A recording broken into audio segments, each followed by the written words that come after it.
Okay, I'm back. Okay, start streaming. And then Start streaming. And then we're going to wait. Tell me when it says it's connected. I'm going to... It says it's connected. There it is.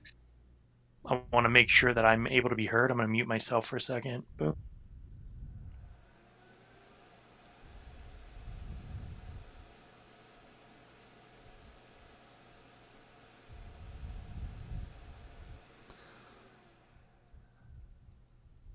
Cool. Yeah, it seems like the audio all works. Hey, Malachi, you talk so I can check that your voice is coming through on the stream. I am talking. This is me talking. Words, words, words. Words. Words. Ooh, beer.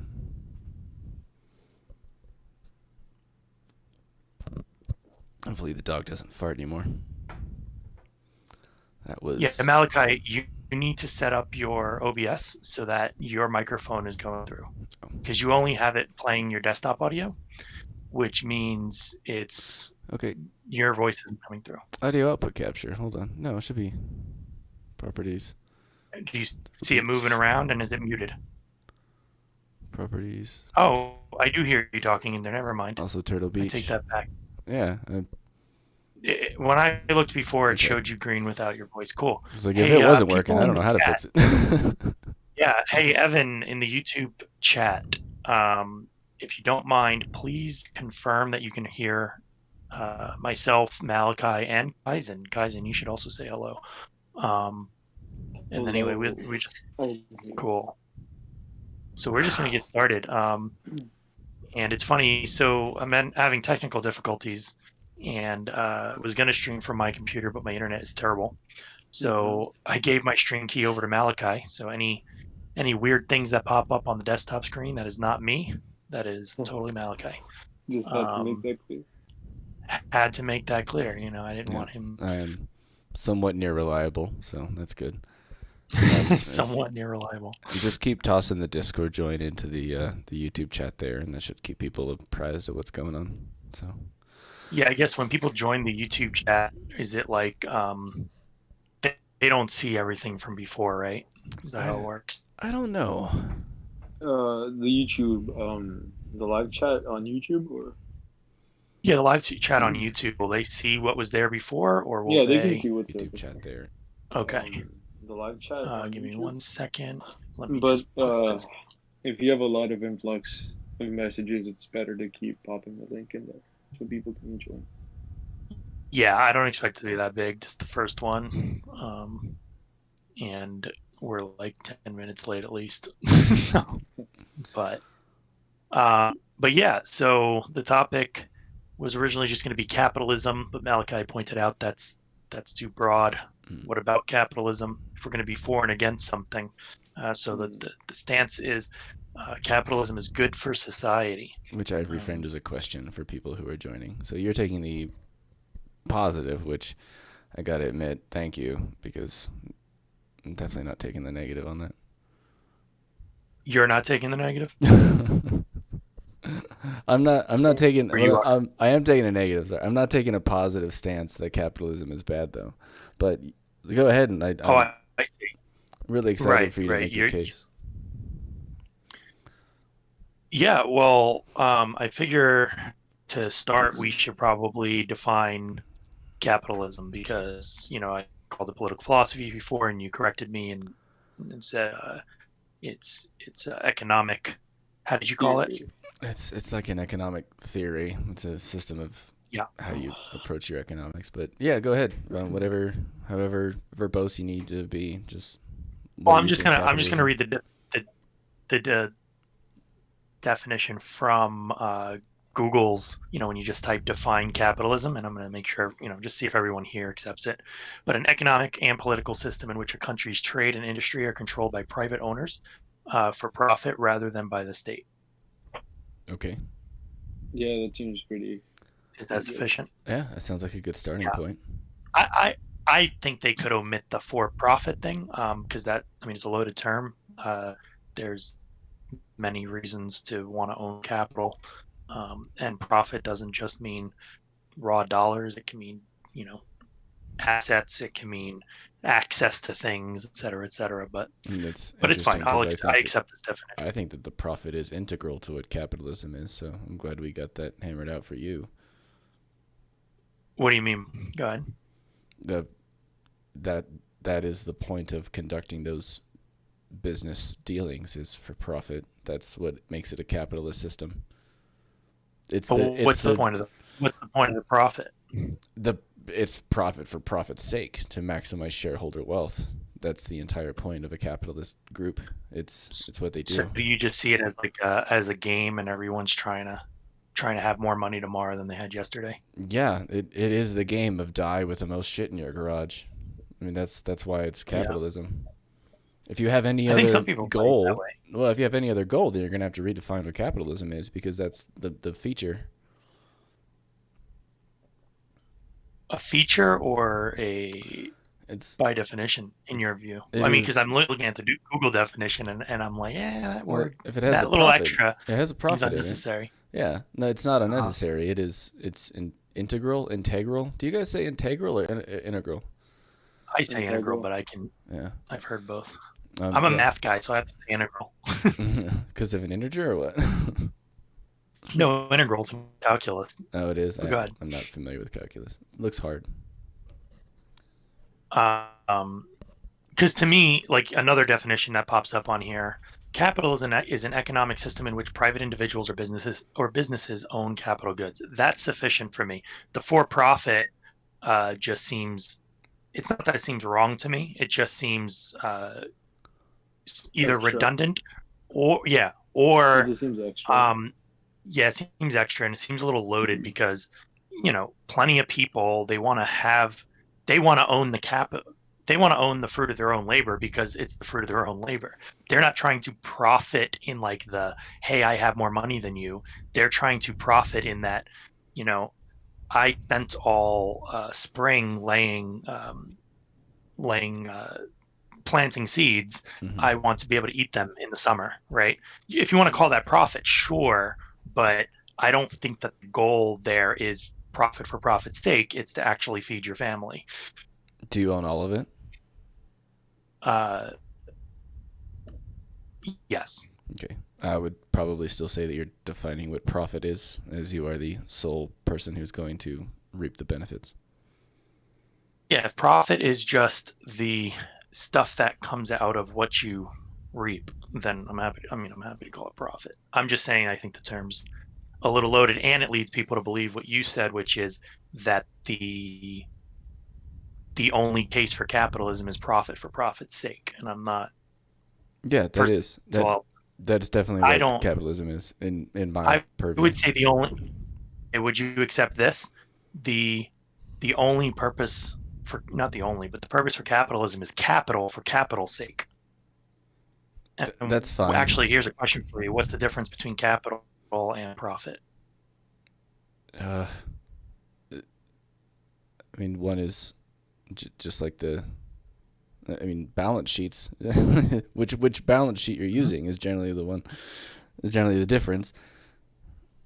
Yeah, I'll take profit. Like, even here, capital refers to the initial sum invested or whatever you invested. So let's say what you sow, mm-hmm. and capital is the profit realized when an investment is sold. So I think the relationship between capital and profit will be reaping and sowing. Okay. Fair enough? Sure. And assuming that you sow more than you reap, right? And just so I understand the prompt again correctly, you're actually saying that capitalism is best, right? In the context of freedom and maximizing individual sovereignty, yes. I don't know what it means to be best without. Are you talking about pure capitalism or like regulated capitalism with some government intervention? Well, I think, I mean, there has to be some regulation. I think in standard laissez-faire capitalism, there's still law and order underneath, right? You need to protect against deceit and lies and theft and all that kind of stuff, right? So but the government plays as little a role in the free market as possible. Okay, so this is a very specific kind of capitalism. That's more regulated capitalism than pure capitalism, for one, and also, right. what would you Yeah, you've already gone into a mixed market. Yeah. So I think I think pure capitalism isn't like the best option, but a mixed market would be better because not What's everyone the difference starts off. in the way you're describing it between a mixed market and pure capitalism? Yeah, well, you said what I just described was not pure capitalism. So yeah. I mean, sorry, So I'm saying that if capitalism means you own the fruit of your labor, but then anybody can just walk up to you and steal your stuff, well, then you don't have capitalism either. You have anarchy. So I'm saying that the minimum amount of government needed is to just make sure that people aren't stealing, so it's actually lying, deceiving. It's actually not anarchy. Maybe if you had a little too extreme with the word anarchy there, but it's not capitalism either. If people are just stealing everything that it is. Make. That's what I was saying. That so earlier when you called it a political system, I would disagree with the political philosophy part of it. It is purely an economic system, and as long as you are acting that which increases your own profit or the profit of your entity that you're working for, you are acting in a even purely if killing another person or stealing from another person. Yeah, because what you're talking about, that's where anarchy would come in, which is a political, well, it's sort of an apolitical philosophy, because in the concept of anarchism, especially just like pure anarchism, what you're basically saying is that there's no government entity that can possibly pass the high bar to attain consent from the governed, and if there's no consent from the governed, then there's no government. That's what anarchism actually is. All I'm saying is that if you're playing chess and the rules of a pawn, in order to play chess properly, the pawn can only move forward one space. It can move 2 spaces on its first move, and it can attack diagonally. If you do anything other than that, you're not playing chess anymore. Would you agree? If the pawn makes an illegal move, that's no longer the game of chess. You're not playing chess by the bounds that you've set out chess rules, but you can also change the rules of chess. But the question is not necessarily what rules you're playing by. It's that is everyone playing by the same rules? Yeah, but I'm saying in capitalism, if you grow some apple trees and then I go claim your apple trees without your consent, I'm no longer playing capitalism. I'm playing something else. No, you are. I'm saying you're just not. Let's assume. No, you are. You're just not relying on any sort of state entity. Say what? Yeah. Again, so capitalism is an economic system only. When people say that other term you said had yes, but you're not philosophy, playing capitalism. Agree. I don't know how you're disputing this. You are not. Let's just say the 5 of us in this room right now go live on a small island, and we decide, hey, we're going to have a capitalist island, and we all get to keep whatever it is we make, right? And we can enter into trade, etc. Who enforces that? You said that we all get to keep whatever we make. Who enforces that? So if you're making rules, you're making rules against me. Hold on. Then you're automatically making some sort of governance. Yeah, I'm getting there. I'm just saying, if we agreed that that's the game, that's the economic game we're playing, is capitalism, but then you're sneaking in the middle of the night to steal my strawberries, you are not playing capitalism. So then to say, well, capitalism is bad because when people cheat or do it wrong, then it doesn't work or whatever, that's a terrible argument. No, it's not my argument at all. Let's assume people are playing the rules and that there's an enforcer of the rules. So when the rules are broken, there's a who's the only enforcer? time each other and a governing body. Okay, so you're actually playing communism. Wait, if you said governing body, I'm sorry, I didn't mean to interrupt you. Who's the governing body? People within the capitalist all the system. People? Then that's a democracy now. If we're all equal in that scenario. That's getting pretty tricky. It's certainly not. It's not tricky. So I don't know how you. No, it is. If we're all equal in what we own, and we're all sitting there making sure no one touches anything, then you're either playing democracy based on how you achieved this egalitarian society, or you're playing communism. So either way, what's egalitarian? Egalitarian. Hold on, wait. We gotta touch base with this egalitarian point. If you want to actually implement a capitalist system, you have to make sure that everyone has the same starting point, but that's just not how it works, right? People will be disadvantaged from right off the bat. Okay, so you will need what was your assertion? Was that it? Are you? I can't tell if you're being sarcastic or not. Is your assertion that in order to have a capitalist society, everyone has to have the same starting point? In order for capitalism to work as a pure, as in order for pure capitalism to work, then yes. But what do you mean not, work then though? What's your goal with capitalism? I don't have a goal with capitalism except for everybody to have the right to their life, liberty, and pursuit of happiness. That was my next question for you: is what do you mean work? But because the word. Oh, I'm sorry. Go ahead, Kaizen. My bad. All right. I think it's important to outline. See, we're treading on this, and we're not really outlining the difference between a mixed market where capitalism is the main thing, but it's not the only thing, and capitalism just capitalism. You know what I mean? But because what JP you're describing is capitalism with some added effects, right? Pure capitalism is what is more towards what Malachi described, where he said if someone steals something from you, that's still part of capitalism. Yeah, so we already have two camps here, and it's interesting. I reject the idea that if I cheat at chess, I'm still playing chess. So I reject the idea that if I don't play capitalism, like if I don't honor the fact that you have a right to your the fruit of your labor, that we're still playing capitalism. That's where I think that's sneaky. I think I found the problem with the analogy. It's like you think that the object of the game of playing chess is to play chess. The object of the game of chess is to win chess. The object of the game of capitalism is to win capitalism. Kind of. Yeah, but if you're just there to play, has very few qualifiers, and if you're doing the opposite of those things, then you're not playing capitalism. You're playing something else. Yeah, but you're adding qualifiers. You're adding qualifiers that are in the realms of a political philosophy, many political philosophies, and you're calling it capitalism. So my problem here is that you're referring to one thing as capitalism that is not capitalism. I'm using your definition.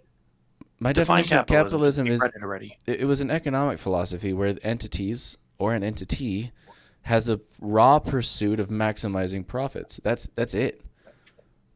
Yeah, but you forgot the first part, right? No. I read it and you accepted it, so hold on. Well, I didn't memorize an economic and political system in which a country's trade and industry are controlled by private owners for profit. Yeah.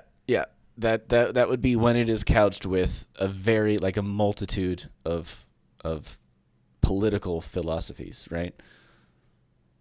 That's when it comes along with the other ones.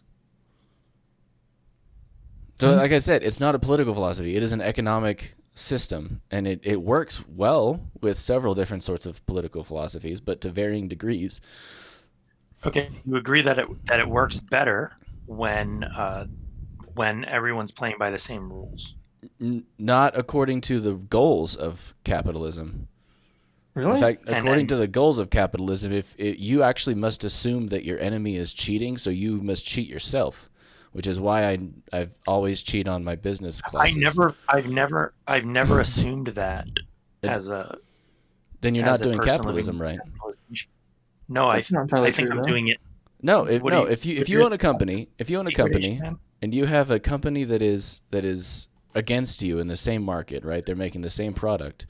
If there is a way to cheat the system, like if they cheat on their taxes, you must cheat on your taxes. Because if you are to attain the competitive edge in order to maximize your profit, you must do things that are against the rules. That's the point. That is it built into the system.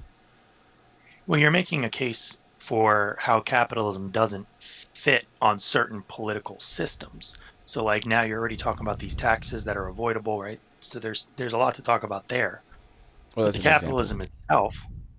Sorry. That's an example. So going back to the island example, if I am to play capitalism to win, which I would argue is the only way to play capitalism, if I had an apple farm and you had an apple farm, my duty is to run over to your house and beat the snot out of you so you can't harvest your apples anymore. Thus, my apples are the only ones on market.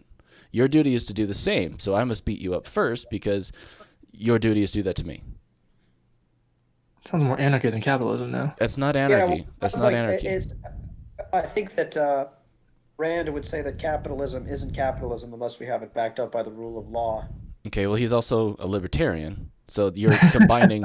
Well, he's actually a terrible libertarian. He's a type of libertarian. Which Rand were you talking about? Because I thought you were talking about Ayn Rand. Ayn Rand. Oh, okay. Oh, my bad. Not Rand Paul. She's a nihilist. I don't know what she is economically. Oh, she's a laissez-faire. She's her own philosophy, objectivism. Okay. Right. She's a laissez-faire capitalist, is objectivism. But yes, there is this underlying. Let's try this. I mean, we don't have to right now, but I do think we should talk about. I thought you meant capitalism. Rand Paul. That's so funny. Sorry. Rand Paul. Yeah. I thought you had to talk about are you on a first name basis with Senator Paul? That's crazy. You're not. Come on now. Everyone's doing it. Right. We should talk about capitalism on top of course it is. A system of law and order where, you can't do things like deceive each other. You can't do things like steal from each other. You can't do things like murder each other. Yes. Right? Yeah, I agree. I also enjoy bending capitalism to the will of the people using laws. I don't think that's... I don't know. How is that bending capitalism, though? That's all that is what you're doing. Like you said, it's an economic system. So the political system is you can't murder, you can't steal, you can't deceive. Now do capitalism. What's wrong? Please tell me what would be wrong with capitalism with those underlying constraints. So same thing, chess, right? You've hindered If we're it. playing chess, you and me, I'm saying, okay, well, every piece only can move certain ways. Other than that, you're free to make the choices you want. What does it mean to lie? We play chess. What does it mean to cheat, and what does it mean to steal? Can break the rules. A very good answer about the lie part and the cheat part and the steal part, but is to it's to purposely say mistruths. It's to purposely lead somebody away from the truth. Okay. It's to perpetuate mistruths when the other party expects the truth. So if I tell you that my apples, my apple farm, my apple trees are the best apples and no other apples are as good as mine, am I marketing to you or am I lying to you? That's kind of loaded. I'm sorry, I'm marketing. Okay. So what if they're not the that's best also apples? a perfectly valid opinion. Well, what if they're not the best apples? Haven't I lied? No, because you can't falsify that, dude. That's not falsifiable. This is also why I add the caveat that the other party has to expect the truths. So the customer is going to expect a certain amount of embellishment with some flashy slogan about how they're the best apples in town. Okay, so you have a truth by consensus on apples here. Yeah, you can't. No, you can't do that, Bobby, because somebody like Malachi will say, "Well, I don't expect the truth, so nothing you say is a lie anymore." Well, the reason why I put that is because someone the other world. day said poker is lying, and I'm like, no, it's not lying. Everyone in poker is expecting you to make some kind of deception. Like they're not expecting you to be totally honest with your hand. So that's why I added that little thing there. If there's a rule where you're supposed to try to deceive each other in order to play the game, then fine. But my question would just set up a society where when you trade in this market, this capitalist market, you cannot deceive, you cannot steal, and you cannot murder. And there's probably a little more to that, but I think those are three pretty good fundamentals. It seems to me that on top of those, which is something that most societies, I don't care whether you're communist or whatever, everybody generally agrees with those three things. Capitalism is going to be the economic system that ensures the most freedom within a market and society. Okay. So we are 20 minutes in now, and I think we've gotten capitalism from your point of view relatively hammered down. The next word I'd like to go to is best. Best what? Well, what's best? Exactly. That's great. That's a great question. Best. Wait, what do you mean? What like best? I don't understand. Yeah, you have to have a qualifier. The question on the screen is capitalism best for society? So what do you mean by best? Of all the other ideologies or he says, I didn't come up with the prompt. He said best, so I would like to know what he means by best. JP, you're the one who came up with the prompt. Yeah. Yeah. Meaning, when I say best, I'm saying I can't think of another economic system that gives each individual the optimal freedom to pursue a life of their choice. Okay, and freedom is a concept that is without government. Are you okay with that? No. Okay. Freedom liberty has might be the word that you're looking for. because you could have no government and everyone around you could be murderous. Anarchy. Not for very long. Again, that's not anarchy. If you have no government, then that would be anarchy. The only one that you haven't decided on is, but yeah, okay. So to further this along, my problem with you using best is that if a single child goes to sleep without food in its belly, that is not best. Capitalism has failed. You're comparing, I think. Not a comparison. No. Yeah, but what does that have to do with capitalism? Let's say capitalism. Okay, then we should change it to capitalism is practically best, because you're comparing it to utopia, not to reality, I think. No, not at all. Here in America, we're talking about America for the most part, right? Oh, what are we talking about? Are we talking about the USA? I'm talking about any nation that cares about your freedom to life. Okay. So here in America, we have enough money to give everyone about $250,000. Yet that's not true because children are going to bed without food in their bellies. So I want you to tell me why it is best for children not to go or to be hungry. That's what you're. Because there's no reason to think that people being given $250,000 wouldn't then go and effectively burn it. There's a lot of good reasons to think that they wouldn't do that. Mostly because, again, usually it's used to buy food and clothing and the what is it, Maslow's hierarchy of needs, right? You're not going to go and burn it. Economic system where the children who exist within that economic system, none of them are going to bed with an empty stomach. None of them are starving. I'm not actually interested in naming economic systems. This was your prompt. Well, wait, you can't do that. Well, you just said that that within capitalism there are still children who go to sleep hungry, and I'm saying, is there another system out there where children don't go to sleep hungry? Because I'm confused. Sure. Yeah. Absolutely. Which one? What's that? There are several that are possible. It's just that capitalism isn't one of those. Capitalism is the feature of a winner-take-all economy, and you have said that you enjoy that winner-take-all economy. I'm not done. Hold on. Out of all of the winner-take-all economies, out of all the winners, there must be losers, and once in a while, a child is a loser. So you set up this economy. You've defined it. Don't ask me to tell you which ones are better, because I'm just telling you this one's not best. You can't say that though. Yes, I can. But if you're saying it's not good or best or whatever because there are still kids that go to sleep hungry, and I'm saying I don't know any system where you're gonna cure the unfortunate truth that some kids are gonna go to sleep hungry. Sure. How about left libertarianism? How about a completely egalitarian country? You could even, if you wanted to go to socialism and Marx, you could go to socialism and Marx, because the idea there was to make sure that nobody went to bed hungry. In egalitarian, it's a great idea. It's a great idea, bro. But I just posted I know we were talking about America, but then JP expanded it to any nation. I just posted a paper in the general text chat, and if anyone wants to read it, you can look at how the extremely poor people are living on less than $1 a day. Look up how they spend their money, and look up how much of their money they spend on festivals, how much of it they spend on prostitutes, how much of it they spend on cigarettes. It's they're letting their kids starve for this. Yeah, and you're conflating different things anyway, because what you're saying is that people steal, cheat, and mess up, and that's a constant whether you impose capitalism or communism or socialism. It doesn't matter. People are still going to be that way. And actually, but in a capitalist society, if you're such a kind-hearted person and want to feed all the children that aren't being fed, you are free to do that. You're not free to do that in other systems. I'm sorry, say that again. I missed that. Under capitalism, if you look around and see kids are not being fed and you want to feed them, you are free to do that. Yeah, that's fine. And I'm saying that, like, if there are so many, I don't get why there are so many people who hate on capitalism, because they go, well, capitalism doesn't solve these like 3 problems or 300 problems, when they are free to go solve those problems under capitalism. Yeah, that's totally within the realms of modern libertarian thought. But I don't understand. First off, again, you're now talking about libertarianism. You're not talking about capitalism. Capitalism has a single purpose. You got on my case for conflating an economic system with a political theory, so you're doing the same thing, I think.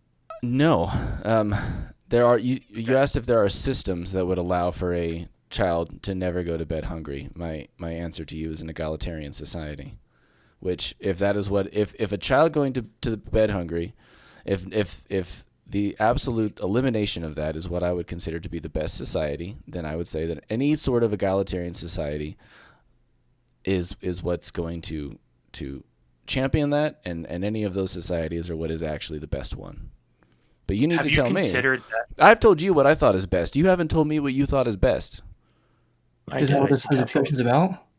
That's what the prompt was. I'm just going by the prompt. Well, the prompt technically says good, but I'll take best. Okay, good. But I want to ask.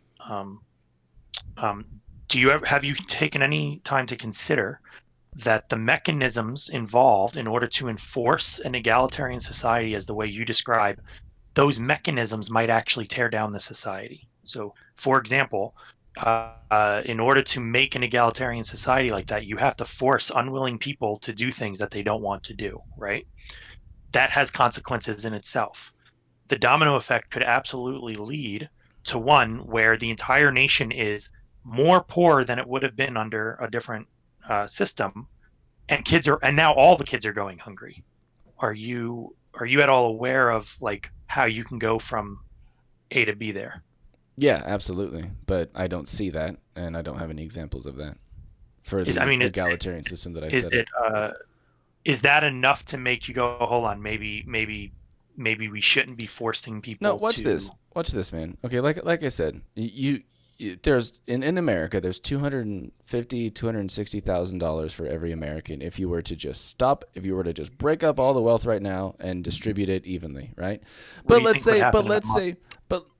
the system would, again, if you don't change the system, then it would continue to redistribute funds the way that it has been painstakingly designed to do. Now, the real question, obviously, is that do we want to make room for people's individual successes and people's individual failures? And I would say yes, because I don't want to. If you want to go gamble, if I give you $260,000 and you're like, I want to go and gamble, I don't think it's a good idea, but I don't really want to stop you, right?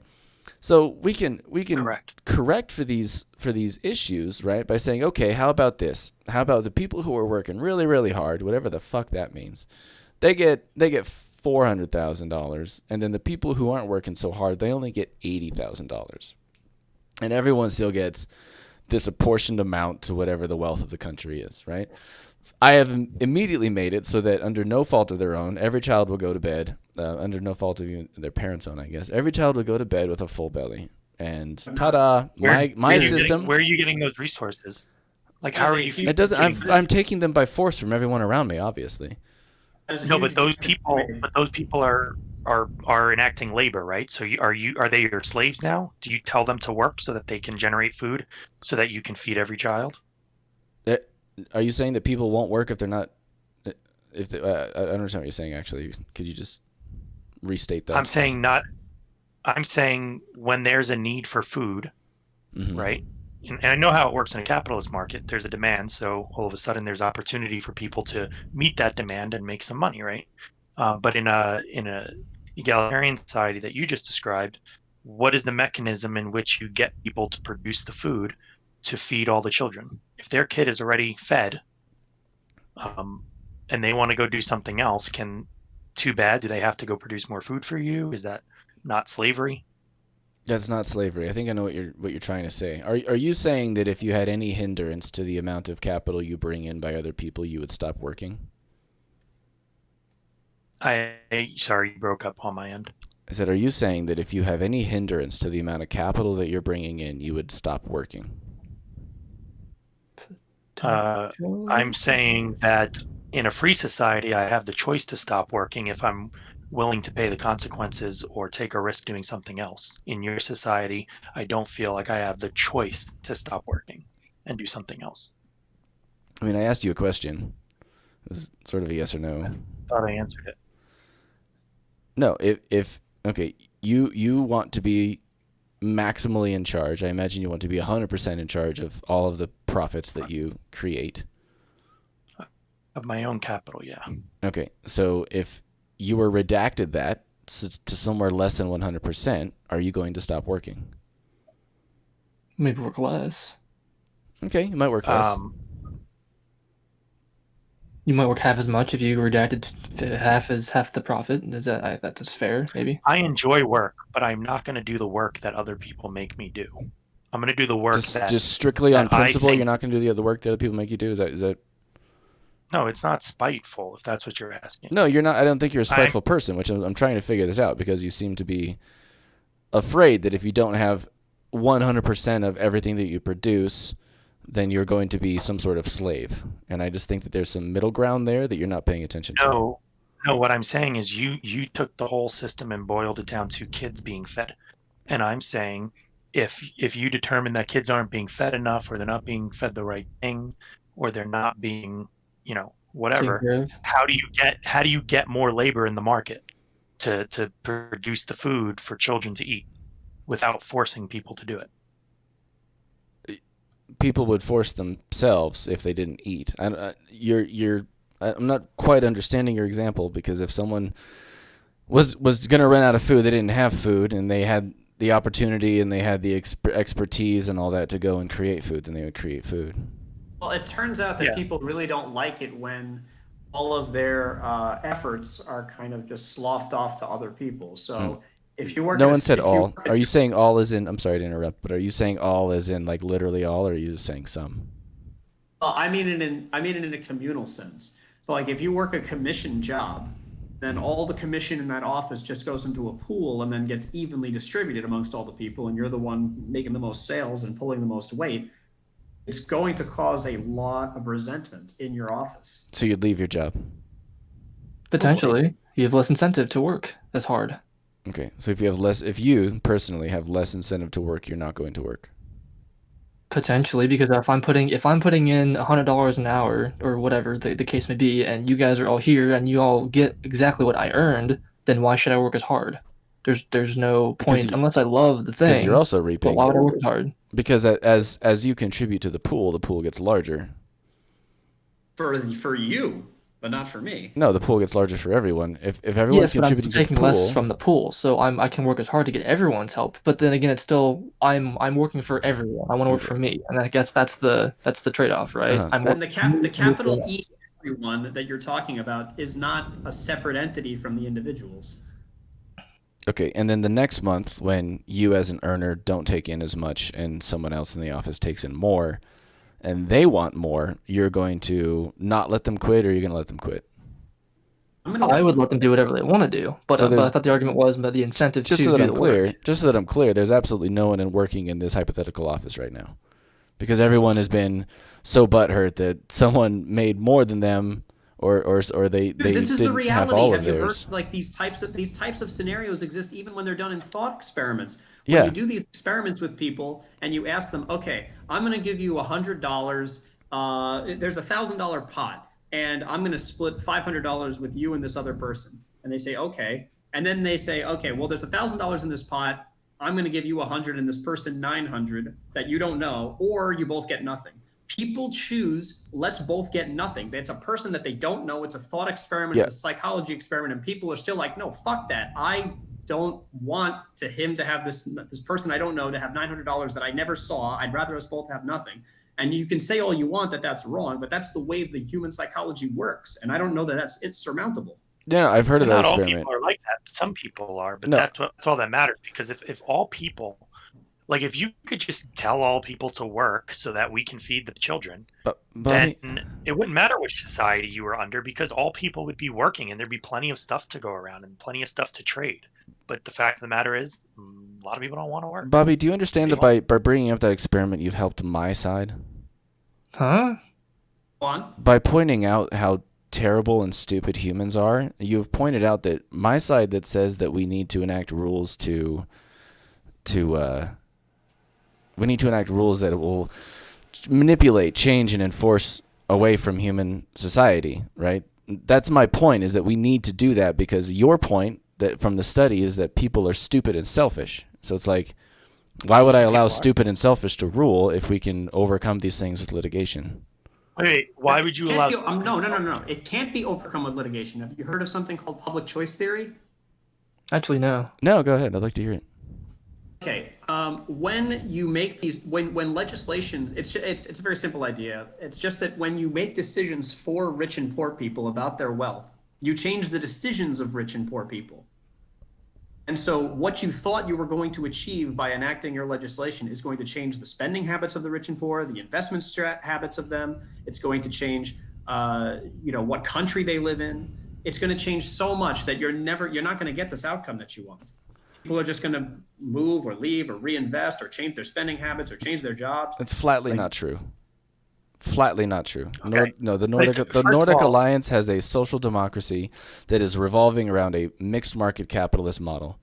And what is revolving around a mixed market? Flatly not true. They are doing just fine financially. So I don't know what you're talking about. I'm sorry, you said I couldn't hear. Who is doing well?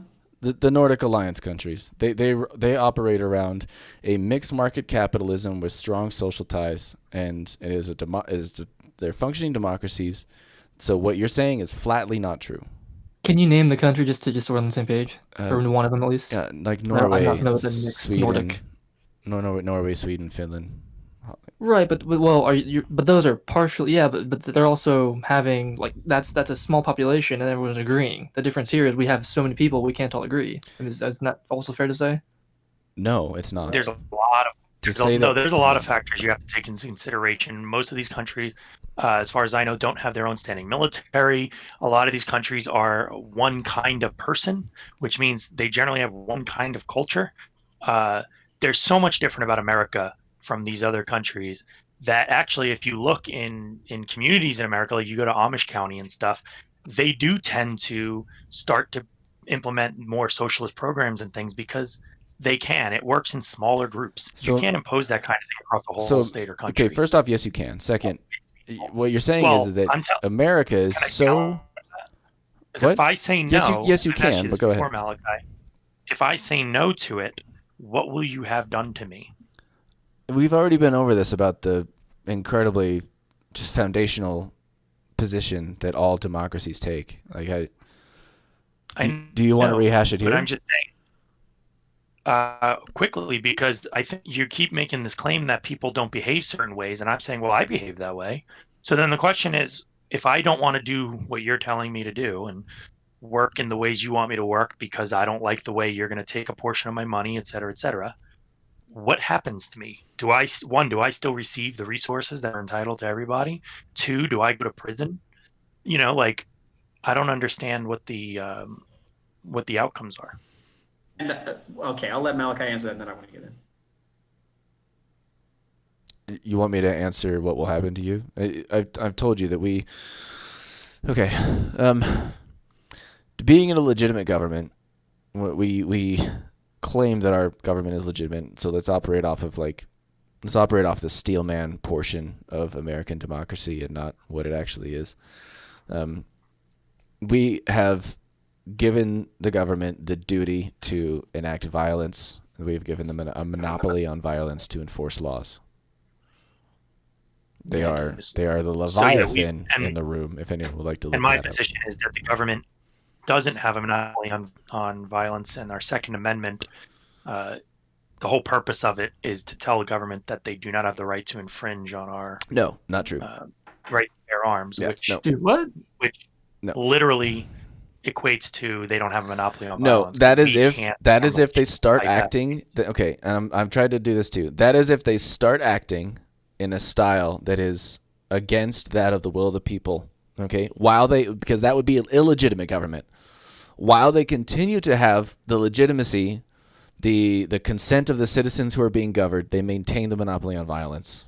If they no longer have that legitimacy, which in our case entails a democratic rule, then we are entails a democratic rule, and they're not allowed to violate certain rights. If they lose that legitimacy, then they lose the monopoly on violence because it is the citizens' right to retake the monopoly. So then you don't acknowledge the United States as a legitimate government because we don't vote on decisions, and we don't even vote on our representatives. We vote on people who are not bound by any specific duty, legally or otherwise, to vote for the presidential candidate that they represent. I'm saying we don't vote on laws, and we don't vote on the representatives. We vote for electors, which are not bound to pick the president. Okay, I just said that we're steel manning what's going on here because America is super fucked up right now in regards to what happens with democracy. So I told you this is an idealized form of our government. Okay? Well, okay, so with that, well, hold on. I don't think it's ideal. I think it's the opposite. Hold on. Idealized version of America would look like what? People vote for representatives. Those representatives carry out the will of the people. That used to be how it worked. That's the idealized, what I'm saying, but I know it's been bastardized, man. If we're gonna sit and nitpick like the details about American society, then we can't get any further, right? Yeah, but then okay, so I just want to. We can go back to the theory in a second, but I just want to clear up. Then your consent analogy, as America exists now, doesn't work. What you say about this ongoing consent, though?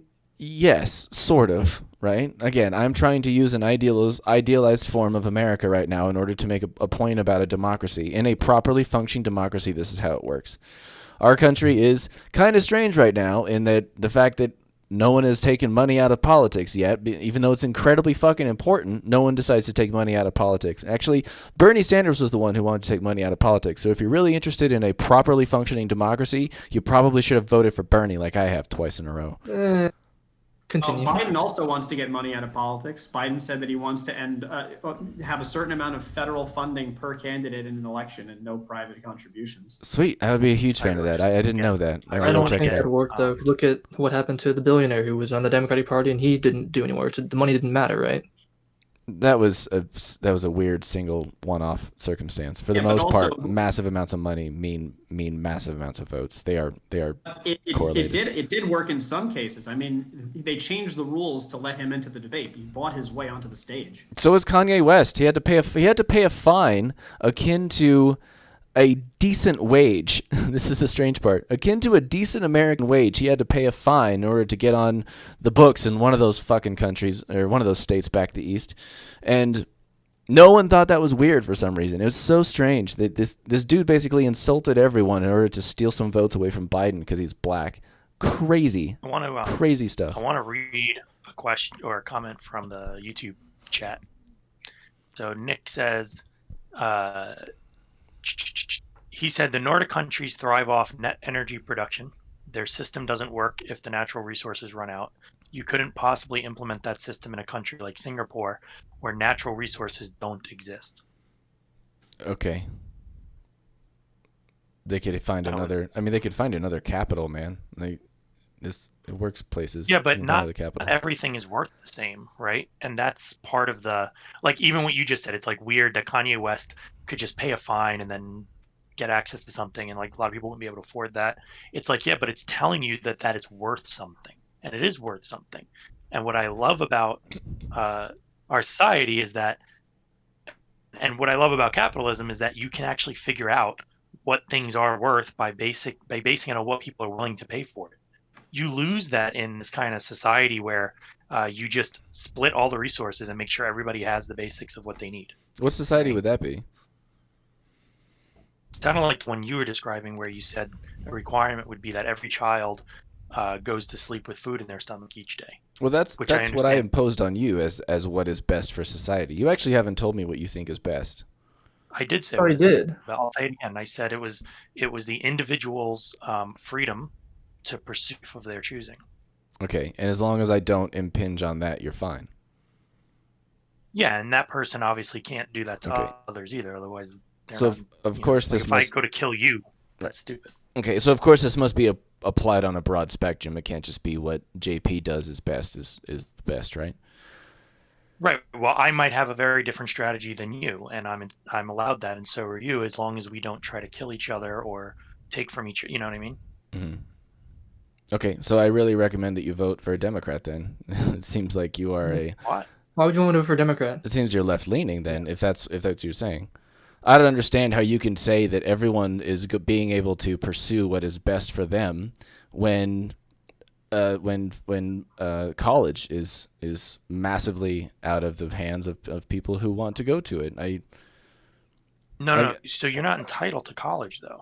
But I thought you said that people should be able to go for what's best for them. They should be able to go, but that doesn't mean they have all the options for it. But what is college, right? So first of all, there's plenty of free information out there, which is wonderful. And libraries are godsend. The internet is godsend. It's amazing.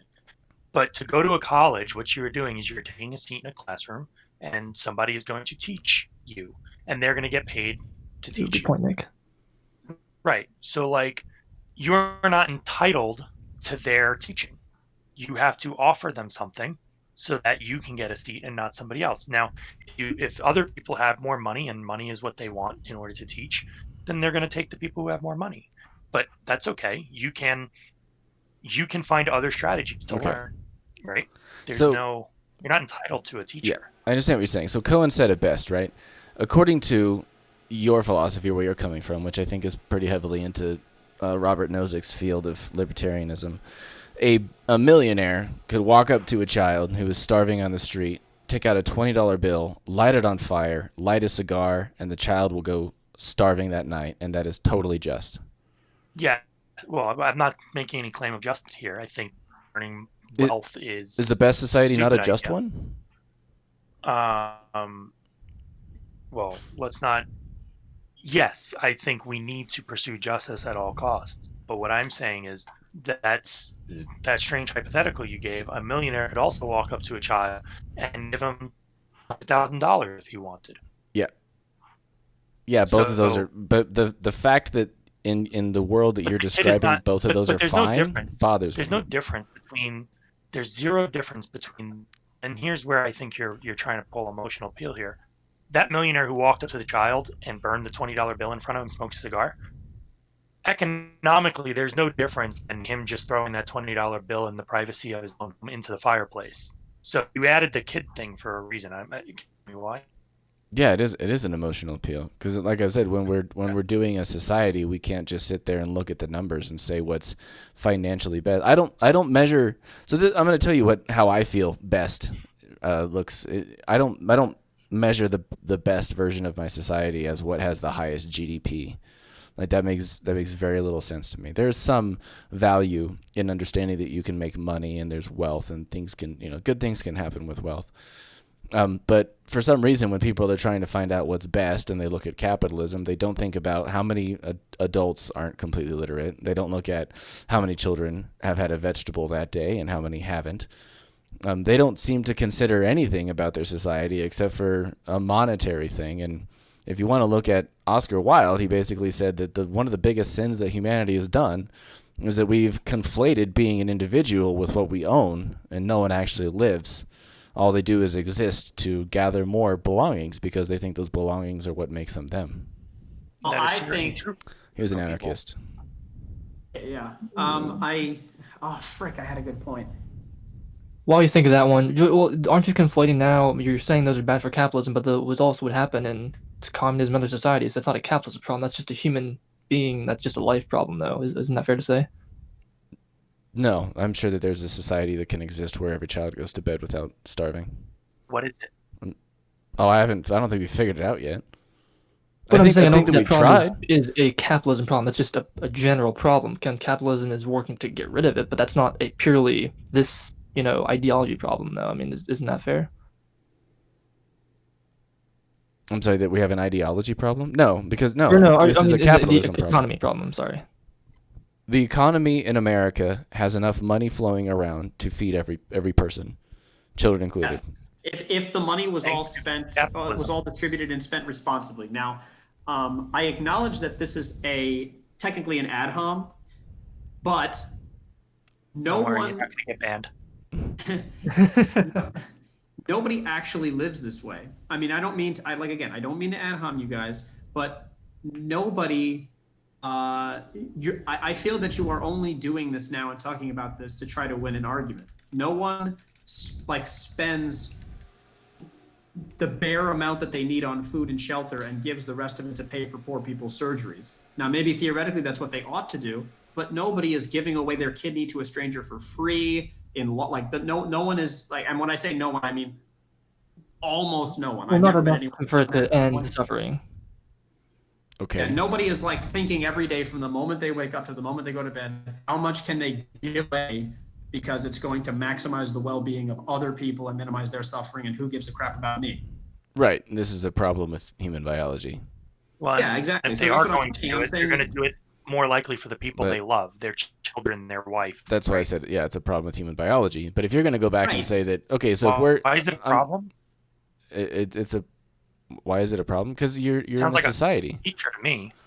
I mean, it No, sounds you're like in a I society. agree with But, okay. Malachi that I'll say that it's a problem. It's a problem because there's so much pain out there, and I know that JP doesn't agree with this, but I take pain as an axiomatic bad. And I'm not saying it's not bad. I'm just saying you can't possibly be responsible for everyone else's pain. You need. I can't. Yeah, I can't be responsible for it. But that's why I don't think that Malachi's dream world of ponies and rainbows, of if we just redistribute the money, is going to ever happen. No, okay, that's why I'm not advocating for that. No one's actually asked me like particularly what I'm advocating for. We're also way off of what we started with, which was and there's another comment from the capitalism. YouTube chat. So Nick and I agree with these. He made two statements about the quote money out of politics idea, and he said he first said, how do you justify allowing people to volunteer their personal time while not allowing them to contribute money, which just represents their stored labor? But more so, the second one, I really agree with this. Money out of politics is just a band-aid for a bloated government. The real solution is to reduce the size of government. Okay, and if you think about it, I think that's true, that a driving force as to why we want money out of government is to remove some power to it, so it's not like the place everybody who wants power goes to, right? Yeah, what do you think the rules of government are? The Protect roles of property government? rights and protect individual autonomy. Don't you think that's arbitrary? Like, not the last part, but the first one. Protect property rights? Sure. I acknowledge that, I mean, there are societies, small cultures, like small Native American cultures, that don't have a concept of property, so they don't have a concept of theft. Yeah, I understand that that's a cultural phenomenon, but I'm willing to accept that. Okay, so the first one, or the second part, I agreed with, which is protect, the person. But do you own your body? Yeah, you do own your body. You own your children? No, you're guardians of your children. So who gets more say over how you treat your children than you? Who has more say? It depends on what you're doing with them. Like, say you know your children pretty well, you live with them, and you are trying to get them into a certain school because you understand something, sometimes intuitively, sometimes you can articulate it. But the government says, no, we need to, you have too much. We need to put your kid in this other school so that another kid from this weird spot in Detroit or whatever can go to that school and take a seat. Like, is that fine, or do you think parents should have the say over kind of their child's lives? It sounds like you're asking me to defend something that I never advocated for.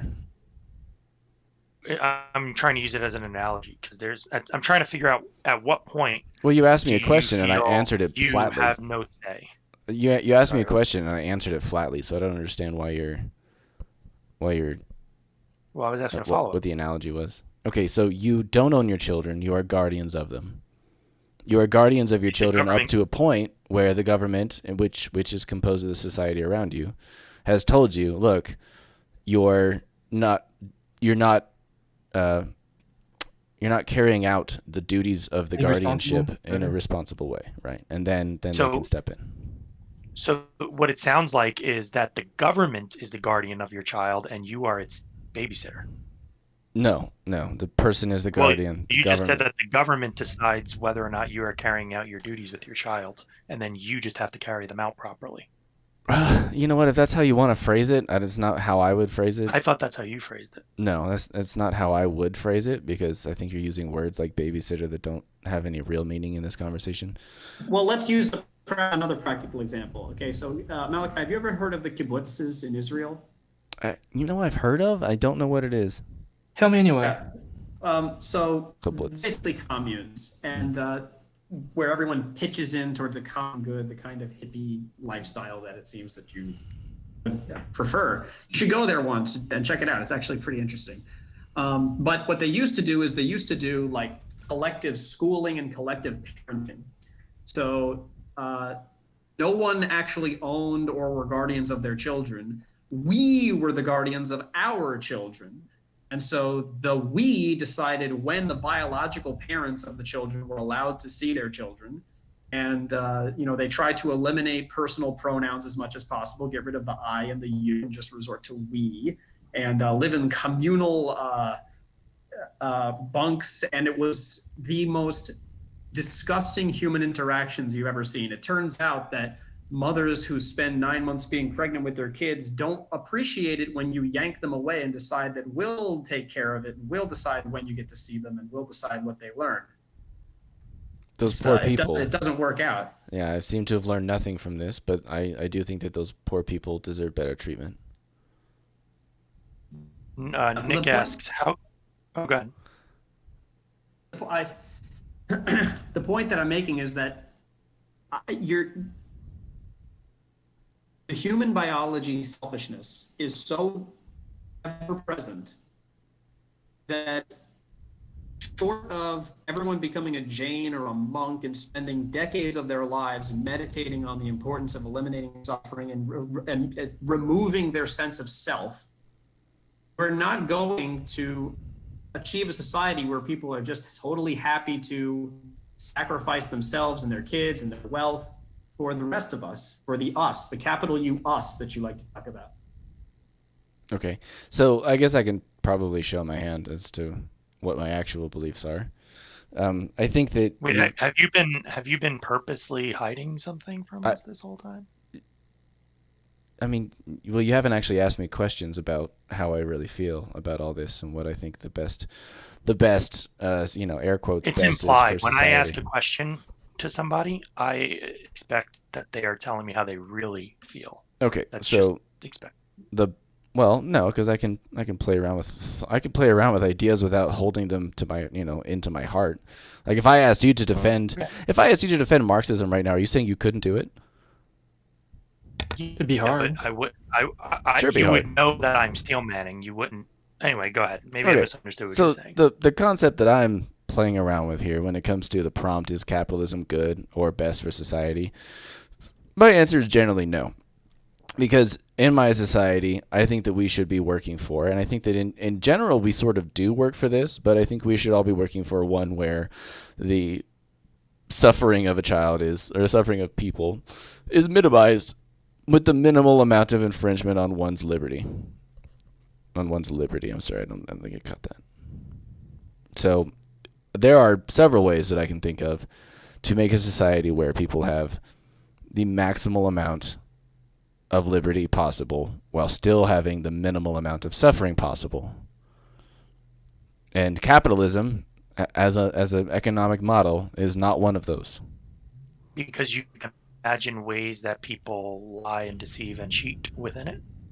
No, because capitalism as a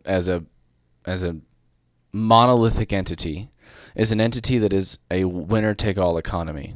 And as government is concerned, we have decided to make government redact capitalism in ways that make it so that we have a better approach to society. You know, when somebody comes to you and they offer you twice what your house is worth for your land, you don't have to say yes, right? Hold on a second. Well, yeah, I mean, that's generally true, but sometimes you can just take it, which is totally fine in our society too. It's federalizing something. It has a specific name. I forgot what it was called. Nicholas Cooper said something I'd like to comment on Nicholas Cooper's thing here real quick. How can you be free if the product of your labor isn't yours? You are not your labor, and it is the weird romantic mix-up that happened back with Locke that makes people think that they are their labor. Private property is a necessary prerequisite to a free society. That is also not true. Private property is not a necessary prerequisite for a free society because that is not actually how we operate in our society. In our society, we don't operate on a concept that everyone has private property they may do what they want. There was a philosopher who made something called, it's like Georgist or something, but I think it's called Geoist as well. Basically what it says is that we are stewards and guardians of property that is owned by the government at large. And the way that I can tell this to you is that you don't... Okay, man, this is a hard one to explain, just like off the cuff. Okay. everyone advocates for a military in this group, right? Sure, something to defend myself. Okay, well, something to defend your society or you. Sorry, but the society. Yeah, sorry. Okay, why? Because I don't want to be attacked by foreign entities and or even domestic entities. Okay, and you're cool with paying those taxes that pay for the military, right? Generally speaking, we'll go for this conversation. Sure. Okay. Generally, we know what we're getting for the taxes that we like. Sure. All the taxes I don't like, it's because either I don't know what I'm getting or I know what I'm getting and I'm like paying for somebody's clean needles, and I would never do that. Okay, let's keep the like part out of it because that doesn't matter in our society. Everyone's also getting an equal defense. No, but that's the thing. Why would I want an equal defense?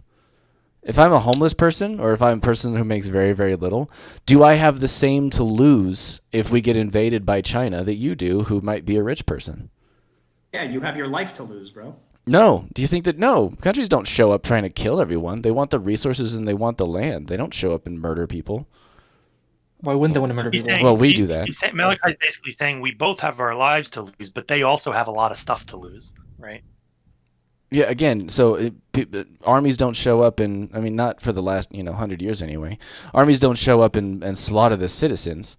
Armies show up because they want to take control of the governments and they want to take control of the resources and the land. However, if I don't have a lot of resources and I have no land, then why would I want to pay your taxes to defend you?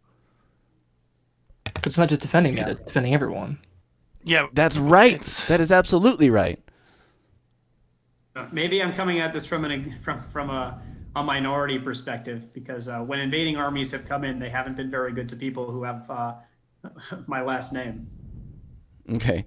I'm sorry for your people's suffering. I generally, in modern day conflicts, and even I would say World War I or World War II, they weren't supposed to go around slaughtering citizens. They're supposed to go around and eliminate military targets and structural civic targets, stuff like that. You're not supposed to kill the people. All right, but I'm saying that terrible. Yeah, it's bad to a nation. In a modern conflict, right? Why should I pay more why should I pay anything to protect your assets? No, but I think the point here is that you live, and I know it sounds like you live in a society. That's not what I'm saying. You live in a nation, and you don't have a nation if the nation does not have a sort of border and defense system. If I was homeless, right? No, that's not true at all. If I was these arbitrary borders you're talking about, that's not what makes a nation at all. If I was a homeless person... No, it's what keeps a nation. It's not what makes a nation. It's what protects a nation. Well, that's what I'm saying. If I was a homeless person and I had nothing to my name, and communist China showed up and goes, guess what? You're China's now. Wouldn't I be in a better place? Why? Because they're communist. Maybe in your mind. See, this is what I don't get, though. You are, and I know this sounds like an ad hominem, but you are what I think... You can imagine yourself in that position, and then China took you in. I think if a slave master took you in and said, hey, you're going to work for me, but you're going to do as I say, you would enjoy that because you'd be in a better place. I would not. It would not be a better place for me. Okay, I didn't say slave. I said communist. What's the difference? Yeah, there's a massive difference, man. But the point there's is a billion right? people to our west somewhere. You can just ask them if they think they're slaves. They generally don't think they're slaves. Anyway... My main point with all this... You might have been able to ask a lot of slaves if they're slaves. Is that you live in a society. Slaves. The society will periodically redact your liberties on purpose with your consent in order to make your society better. With my consent. Yes.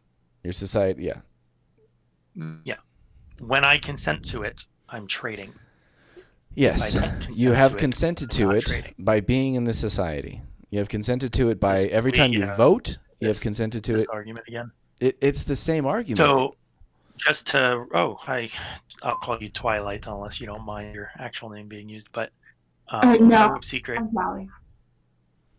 Okay, so Callie, I'm gonna rope people in on this. All right. Little argument. A constant disagreement that Malachi and I get into is this idea around consent, where I think if you're consenting to something, you are offering it up.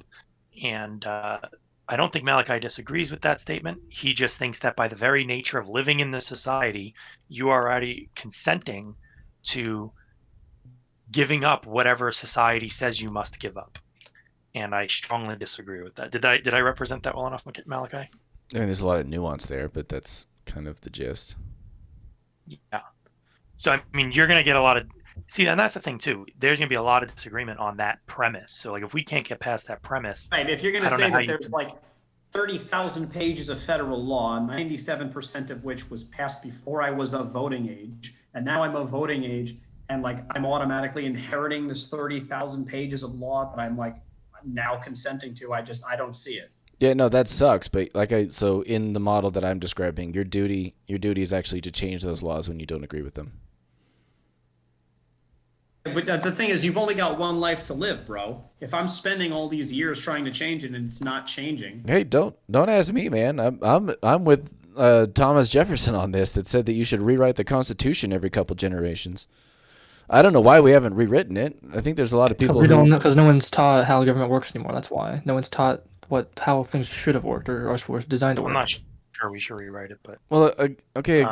Again, so even if that's true, we seem to. I mean, like, you guys are holding a generally right libertarian philosophy, which you're calling capitalism, which I guess we're fine with now. I can even change the prompt if you'd like.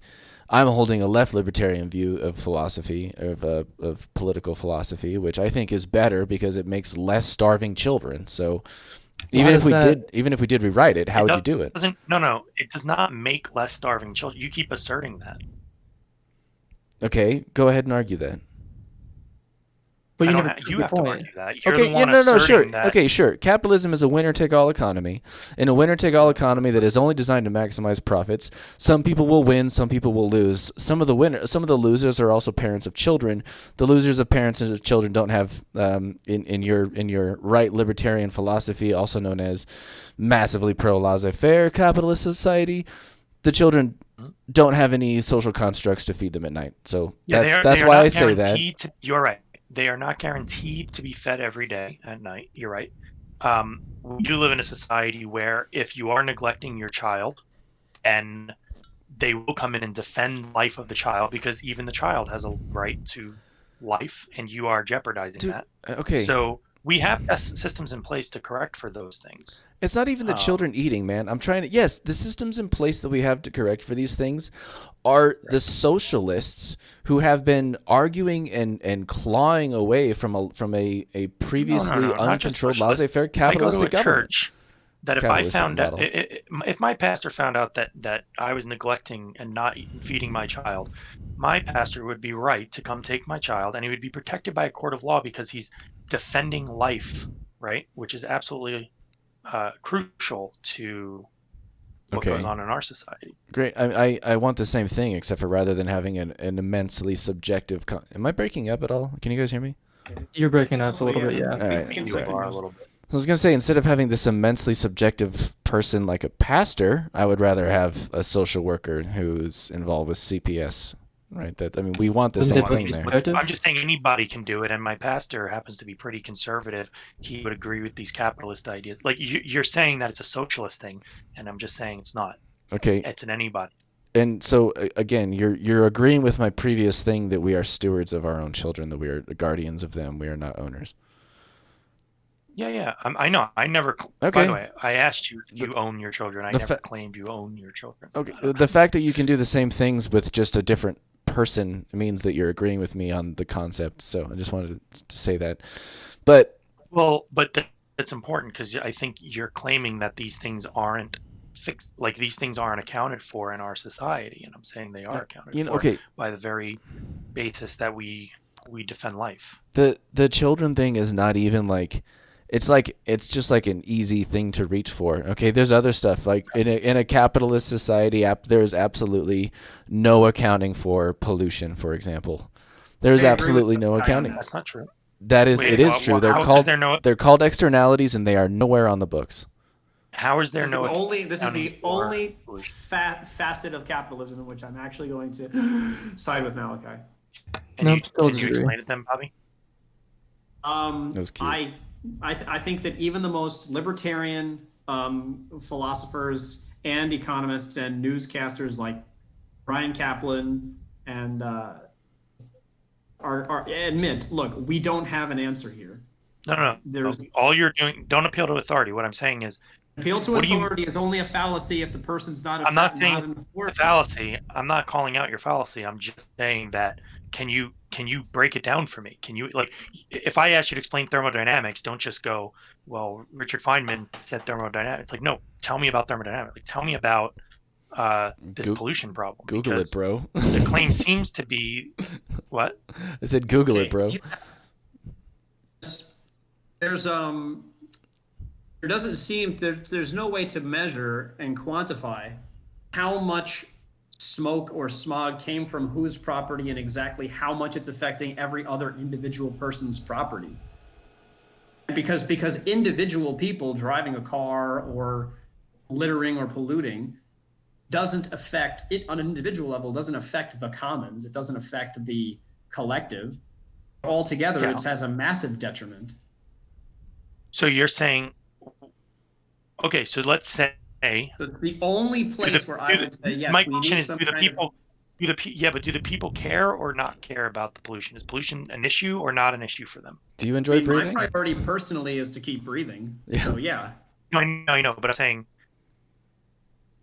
what I'm saying is, certainly there are people who care less about pollution and more about other things than you, correct?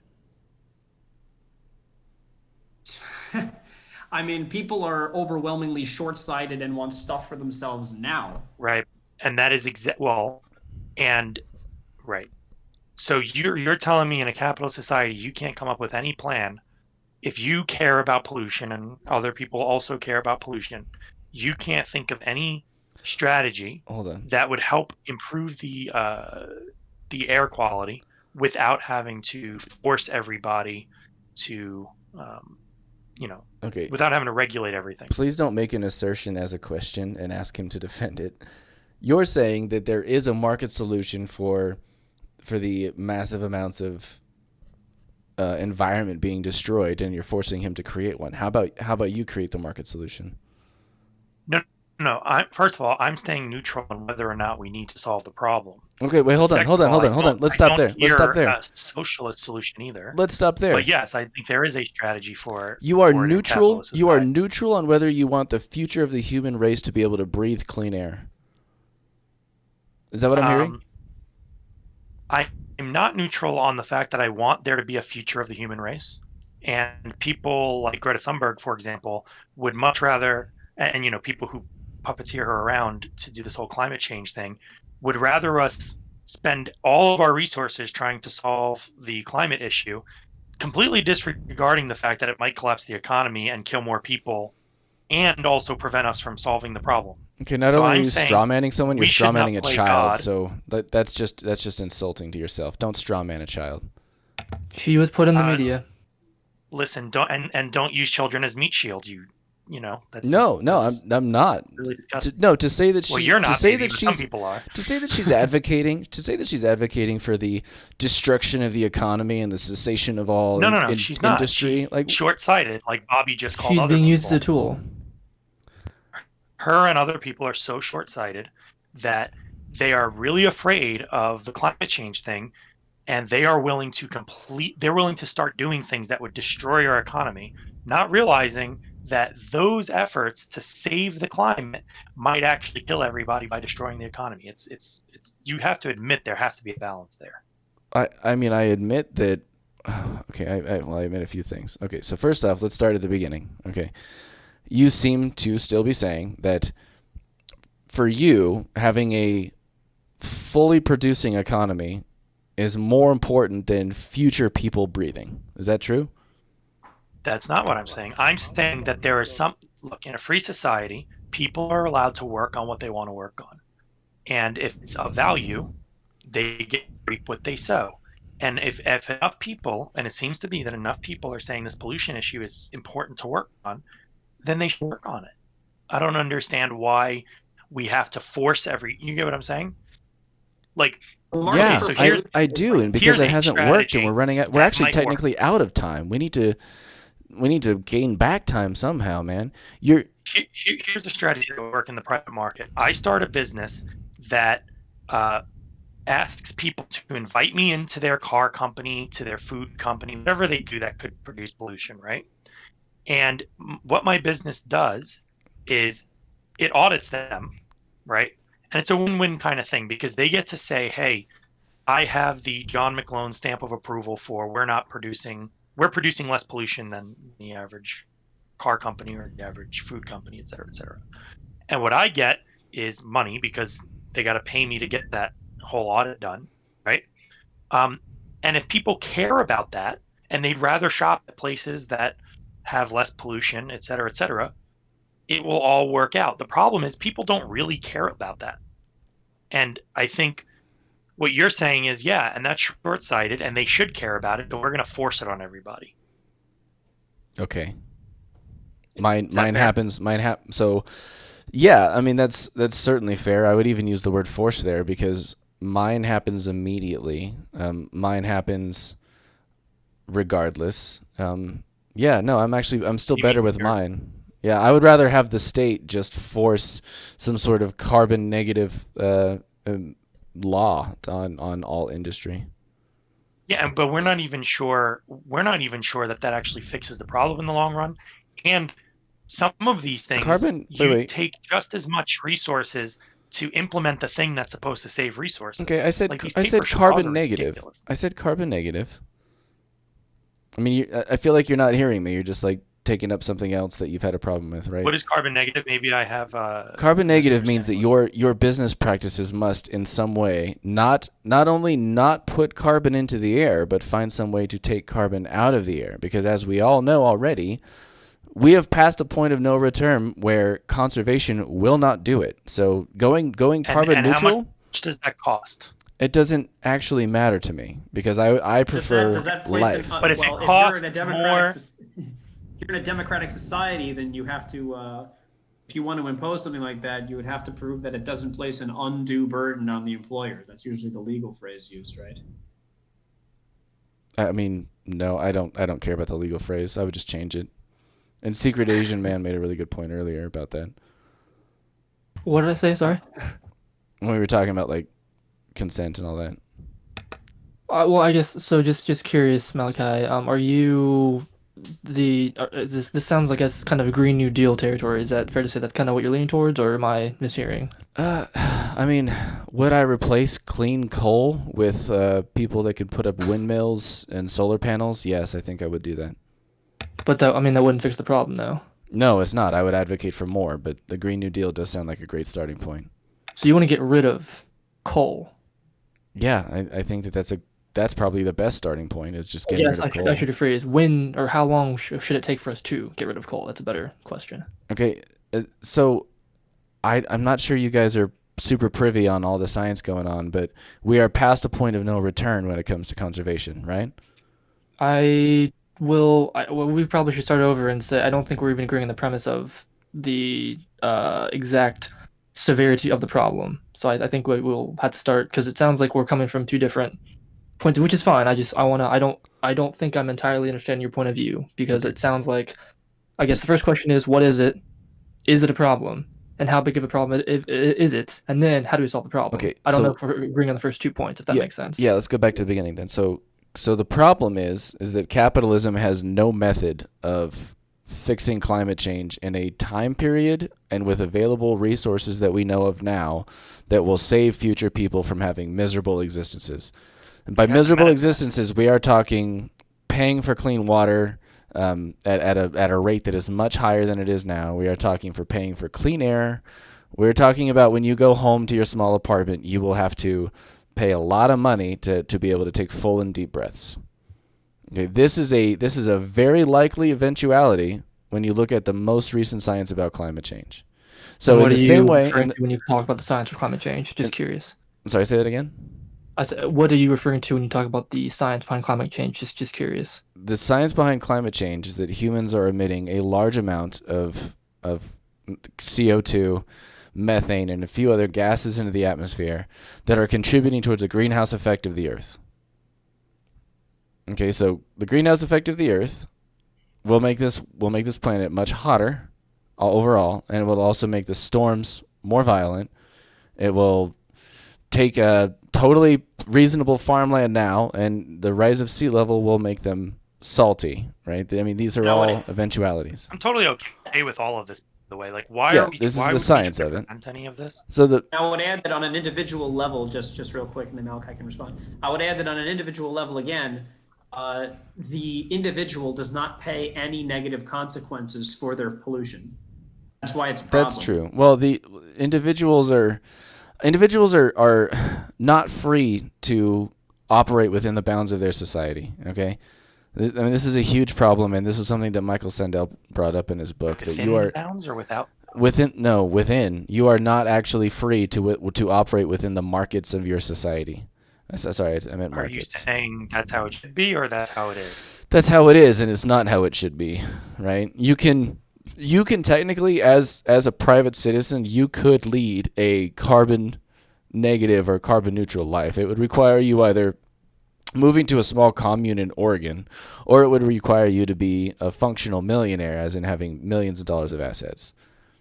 Because you would have to get your house, a power wall. You'd have to get solar panels, wind power, geothermal power. You'd have to retrofit your entire house. You'd also have to drive a vehicle that you only charge. Invented, by the way, do you think those things were invented through the power of capitalism or something else? You're about to go in a direction that I really don't like, because I think it's people not understanding the concept of human innovation.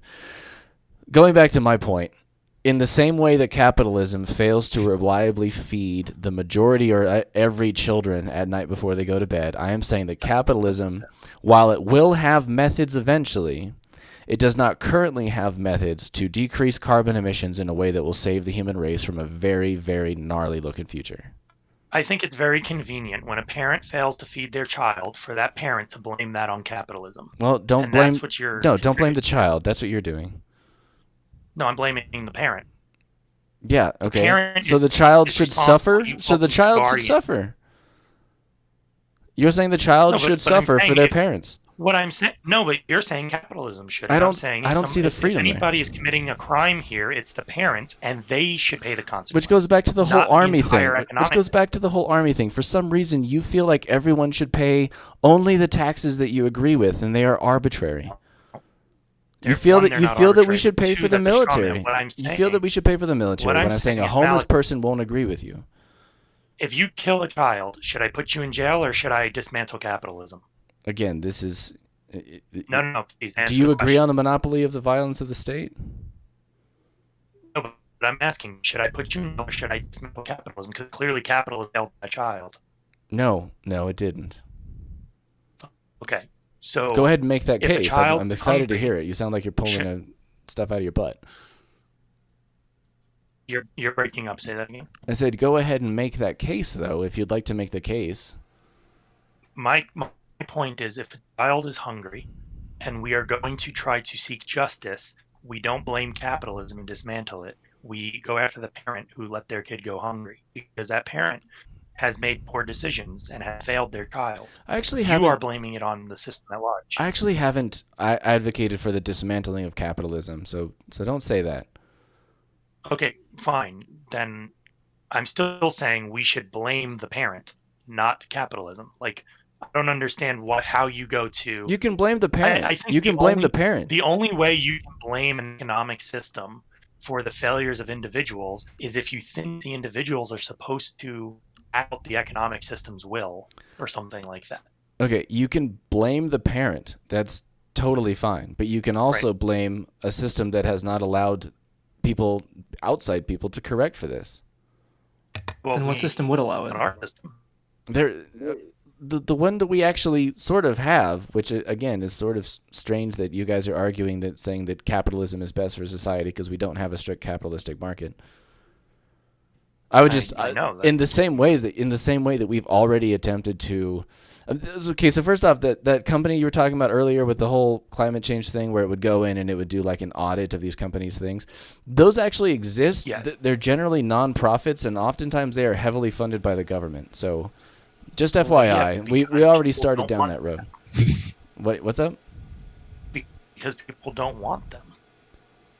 Yeah, I know, but they have to have them. It sounds like you're totally fine allowing people to operate fully within their best interest. No, but if they have to have them against their best interest, they would probably want them. You do. Okay, that's what I'm saying, is we can change the laws so that you do have to have them. I don't think you get the point I'm making. I really don't. It seems like you don't want people to have problems with climate change, but you also view paying for that as being like a major reduction of your liberty. No, I think it's a solution for capitalism. I'm simply saying that you seem to think that so many people care about this pollution issue. It doesn't matter if they care about it or not. They care about it in a way where they don't want to do anything about it. Again, it doesn't matter if they care about it or not. It doesn't matter. If nobody cares about it, then you have a few people who are forcing everybody to pay money towards something that nobody cares about because they've decided that it is more important than a free economy. Which is why I have attacked your wanting a military. Now do you understand what I was saying? No, because a military to me is that which allows you to keep a nation. So the military's role is to, like, they already said, for example, if Trump doesn't wait, dude, you're just talking about concede the election, they don't get involved because they don't. Militaries keep us from foreign danger. They are basically our immune system. And climate change, like stopping pollution, stopping climate change, stopping all of these problems keeps us breathing. Without breathing, you can't argue any of these things. So again, you seem to be arguing when it is convenient to you that you want certain institutions in place, but when it is not convenient to you, you don't want the same sort of institutions. It has nothing to do with being convenient to me or not. That's what it sounds like. No. Okay, you saying that you should pay taxes for a military because it protects you, but you shouldn't advocate for some sort of green energy New Deal because it's not convenient to you is arbitrary. It is only revolving around you. I've never used the words that it's not convenient to me. You've used those words. So I don't know where you're getting that from. That has nothing to do with my argument. But I do want to ask, Callie, what are your thoughts on capitalism? Who's Callie? Twilight. Oh, okay. Never mind. Are you there? Callie, Twilight? Her mic's muted, so that's part of the problem. Yeah, well, I mean, her mic's muted, but I'm pretty sure she knows how to use Discord. So I'll just assume she's AFK, or she can always write in too. I don't think she's here. I'll just message her. Anyway, but in general, it's like, I mean, I find myself being more on the side of Malachi here because, in general, people. I'm coming back to my selfish instinct that we're not going to be able to overcome human nature. So in certain cases, yeah, people, the state needs to say, look, in this case, you can't have it all. Like, you can't. And normally, I think that this is advocating for lesser government. So, like, when people say, no, we need another post office, I want a post office super close to my house. It's like, no, there's too many post offices and people aren't using them. And it's better if they get shut down and we stop making it impossible to fire postal workers when they're completely obsolete rather than invent new jobs for them. It's like, yeah, we got to be the grown-ups here and be like, we're spending a bunch of money on useless stuff and we got to downsize. Okay? Now, in the case of climate change, people are like, I don't care about coal. I don't care about water. I don't care about wind. It's like, well, you think you don't care about it. No, see, that's where you're going wrong, Bobby. You can't because breathe, you care about it. Imagine I do the same thing. Now what you're doing is you're opening this door. And I say, look, you Malachi's like, well, I don't really care about that level of freedom. I don't really care about, and I'm like, well, you think you don't, right? The difference is the idea of imposing freedom on somebody is like paradoxical, right? You can't, the individual, you and a few other individuals cannot speak for the collective and then impose that whole thing on them. What you can do is speak to the collective and lobby them to care about these things, right? No. I acknowledge that. No. I acknowledge that are we all just stupid? How come you and Malachi think that we have solutions for climate change, but me and other people think none of these sound like solutions? Neither of us are climate scientists. You didn't actually say right?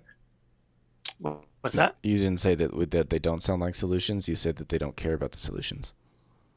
Well, I'm also saying they don't care about the problem as much. But part of the reason they might not care about the problem is because they don't actually have solutions. It's like trying to fix gravity. You know, gravity doesn't really work exactly the way it ought to. So I'm going to go put money towards fixing it. Good luck. Nobody's going to give you money for that because they don't care about that, right? They're just going to live with it.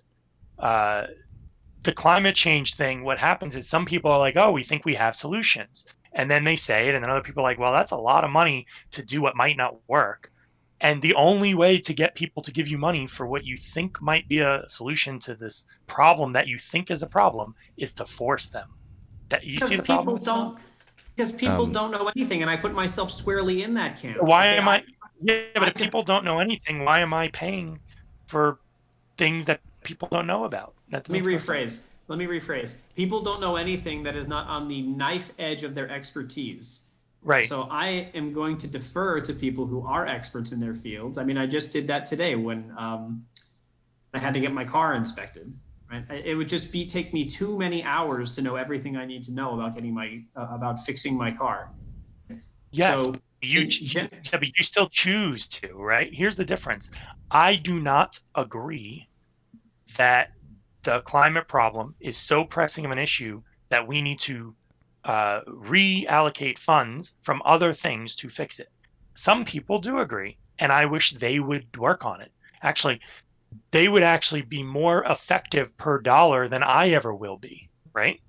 So I don't understand why for problems like climate change and COVID's another one, we have forced people to give up a portion of their money to fix the problem. Okay. Does that make sense? Yeah, but it's still arbitrary to your own personal taste. Yes, and you have your own personal taste, but you're going to impose yours on mine, and I'm not going to impose mine on yours. That's fine. I have the greatest good of my society and well, just I guess the world. No, I also have. Here's the thing. You pretend to have knowledge of things you don't have knowledge of. That's the difference between you and me. No, I don't. And what? You have the solution to climate change.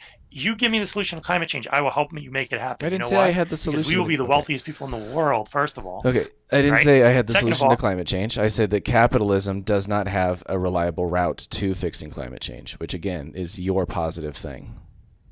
No, but what I'm saying, okay, here's the thing.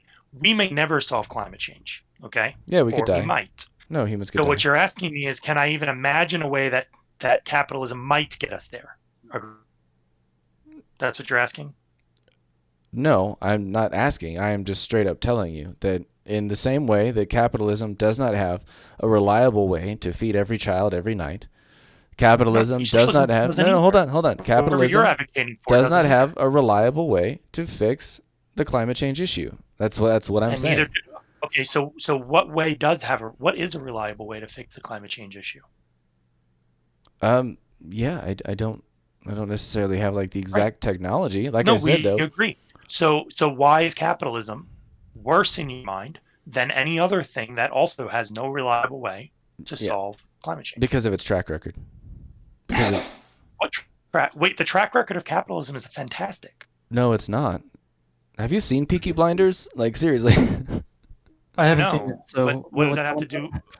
So back in like briefly, industrial. Tell me then what it has to do with capitalism. Sure, back in like industrial London, right, in the turn of the century, actually right around when Karl Marx was around, you couldn't, like, in the middle of the daytime, it would look like it was the dead of night, right? People basically lived in the industrial section at night all the time, working 18 hours a day. It's the track record of capitalism is anti-human, it is pro-poverty, and it is anti-climate. So that's why I say I use the track record. Are you kidding me? Oh, wait. Were they free? Were they free? Again, I don't have this religion around freedom that you do, so you're going to have to tell me if they were free or not. Clearly, you don't have, like... Freedom matters more to me. Okay, liberty matters to me, so we can keep going. What's the difference? I think this is kind of a red herring, right? Because Poverty is the default no matter what society you're in. Poverty No. doesn't need an explanation. Wealth is what needs an explanation. I don't think poverty is the default. Poverty is ubiquitously around humans. Yeah, and when you work extremely recently. I think that wealth and poverty are different sides of the generate same wealth, coin. and if you work better, you generate more wealth. No, that's not true at all. Okay, wealth and no, that's not true at all. Wealth and work are not related. Is that what you're about to say? No, I didn't say they're not related. It's just not always true. What's not true? So I have a friend who has a bachelor's who makes a shit ton of money at his job. I am also studying from a professor at a school who has a PhD who I know probably makes less than my friend who has a bachelor's. Are you saying that one of them works harder than the other so he has more money? I didn't say he works harder. I said he works better. And yes, in a society where you are free to enter whatever deal you like or not enter whatever deal you like, it takes into consideration all the things: circumstance, need, supply, demand, economics 101. Like, there's a lot of variables there. And if you want to completely disconnect from the grid and just have your family and work on a farm, you can do that, but you'll still be generating wealth if you're good at it. If you're bad at it, you're going to be burning wealth. Actually, anyone who disconnects from the grid and just takes their whole family away, I think is actually counter-American. They're going against American ideology, especially if they grew up here. I don't think you understand. No, I don't think you understand. First of all, you are a poor. I no longer trust you to speak on what American anything is if you're going to say that. Okay, America is about freedom. How do you not have the freedom? No, American is about America's about liberty.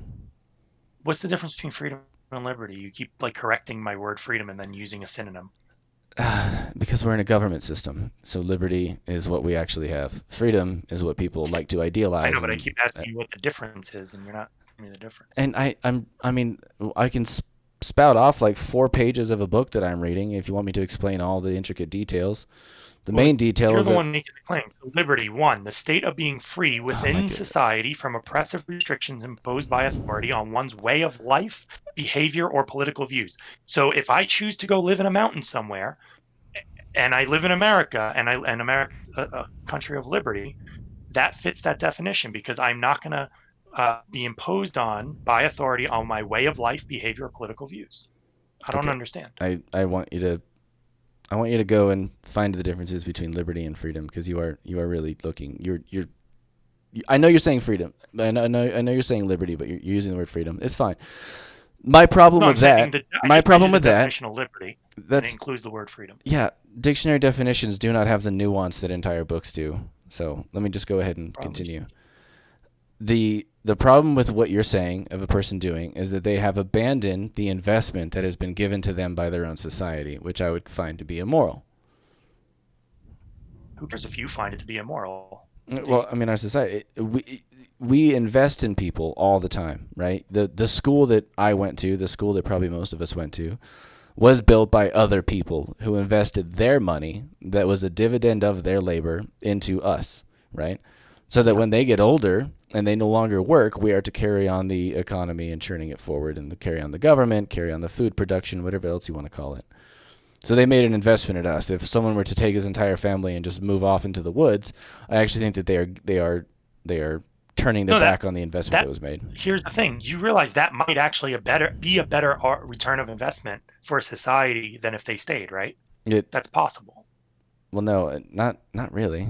How would that be? It's 100% possible, because some people are a negative return of investment and some people are a positive return of investment. Right. Only if you view people as ends and not necessarily a means, which can't counter to Kantian philosophy, which is, okay. Listen, okay. You're again, telling me you have gone. You had okay. to around there, Malachi. You had to switch. This is the hard part, man. This is what I'm trying to say: is you don't understand the very, very, and I'm not even trying to insult you, right? I didn't understand a lot of this until recently. You don't understand the very, very basics. You went into university. The super basics. Super basics of what I'm talking about when it comes to freedom, to liberty, to how our you don't have to go to school. You can just look it up. These books they're probably open source. They're free. But to ignore the fact, which seems to be what you're doing, you are ignoring the fact that the framers of the Constitution have read hundreds and hundreds of years of mounting ideological perspectives, right? It's all this political philosophy. So when I say things like liberty, when I say things like the freedom of self-ownership, right? There are people who have nice, salient arguments that sometimes agree with you and they sometimes don't. What I am saying is that out of everything that I've checked out, out of all the things that I have brought in, and again, when we go back to the prompt of capitalism, I am absolutely fucking right on this. Capitalism is not the best because it has no way to reliably fix some of the major problems in our society. However, I think that what we do is we free and hungry than enslaved and fed. I don't care what you would rather. No. So because then being hungry is not because being what free. Is you are best, being a slave. What I'm saying is best. No, you're being a slave to your own impulses if you are hungry.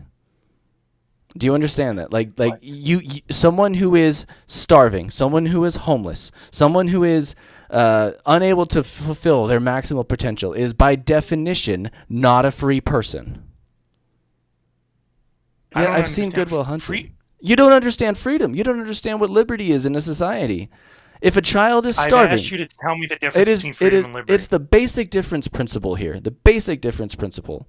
If there is a child that is starving, they are not able to fulfill their maximum potential, and an infringement on the ability to fulfill your maximum potential is not freedom. And the child is not expected to be responsible for him or herself, so we get to defend that child's life.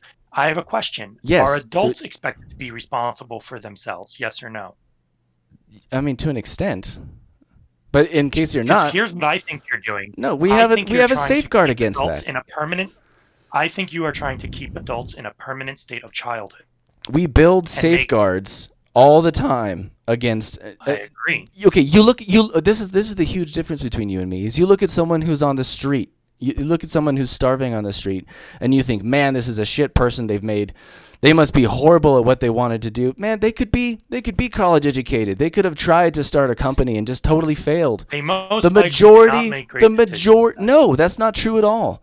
It is absolute chance. Please look up. Please look up the difference principle. Almost by definition. Again. But look up the difference principle. You can't really tell who's talking. You guys are talking over each other. That's because I'm trying to just give them some basic stuff here.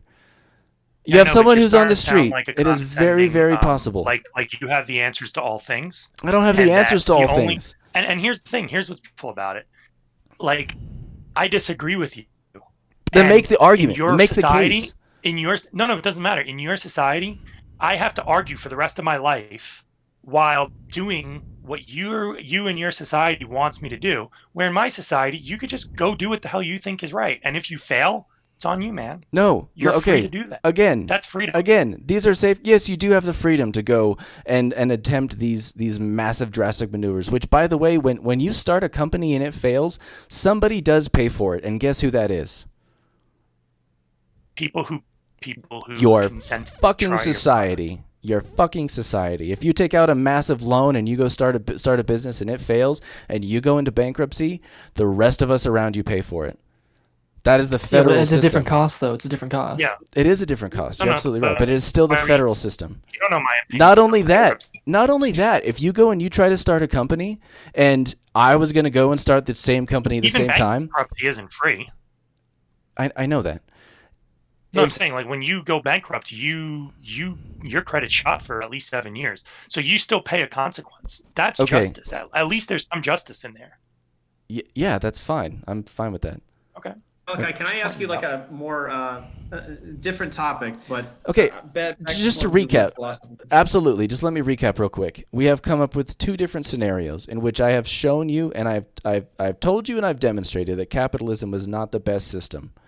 Your rebuttal is that even though this is not the best system, your rebuttal is that you would like to have absolutely zero impingements on your own personal liberty. That is where we're at. That's the score. That's the scorecard. I 100% reject that summary. I understand that's how you're hearing it, right? But I 100% reject that summary. I'm saying that capitalism allows the most freedom among individuals and groups of individuals to enter into contracts as they see fit, which means it allows for countless number of strategies to solve countless number of problems. It's great. I've defeated that too.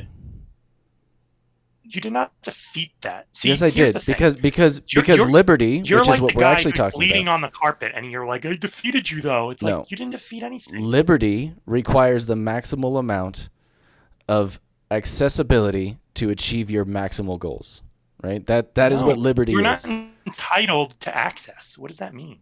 Okay, again. Who says you're entitled to access? John Rawls does. It's the difference. This is the difference principle. Okay, so as a society, before let me do it real quick. As a society, we have decided that all children must be educated up to a certain point, right? That single act of having an educational system is a knocking down of capitalist model. Okay, that is a redistribution of wealth. It is literally taking money out of your pocket because we've decided as a system that children must have a baseline education. That is the difference principle adjusting for natural endowments. Here's the thing about education, though. People value education. Okay, yes, I know. What I'm saying is but you do know that there are countless people who are happy to just have their kids work on a farm and go to trade school and learn from the library, right? Okay, a library, again, by the way, is another government institution, but go ahead. Okay. Malka, can I just ask how far do you take this well-being of the capital S society? Like, I think where we disagree is that I think that you emphasize capital S society and capital W we a little more than is palatable for me. So, for example, back to what you were saying about if somebody decides to take their family off the grid and you think that they're acting un-American, they have stolen your resources if they do that. Yes. Okay. You hear this guy? So you're gonna. So wait, what's the penalty for that? Bob, let Bobby finish. How do you feel about conscription?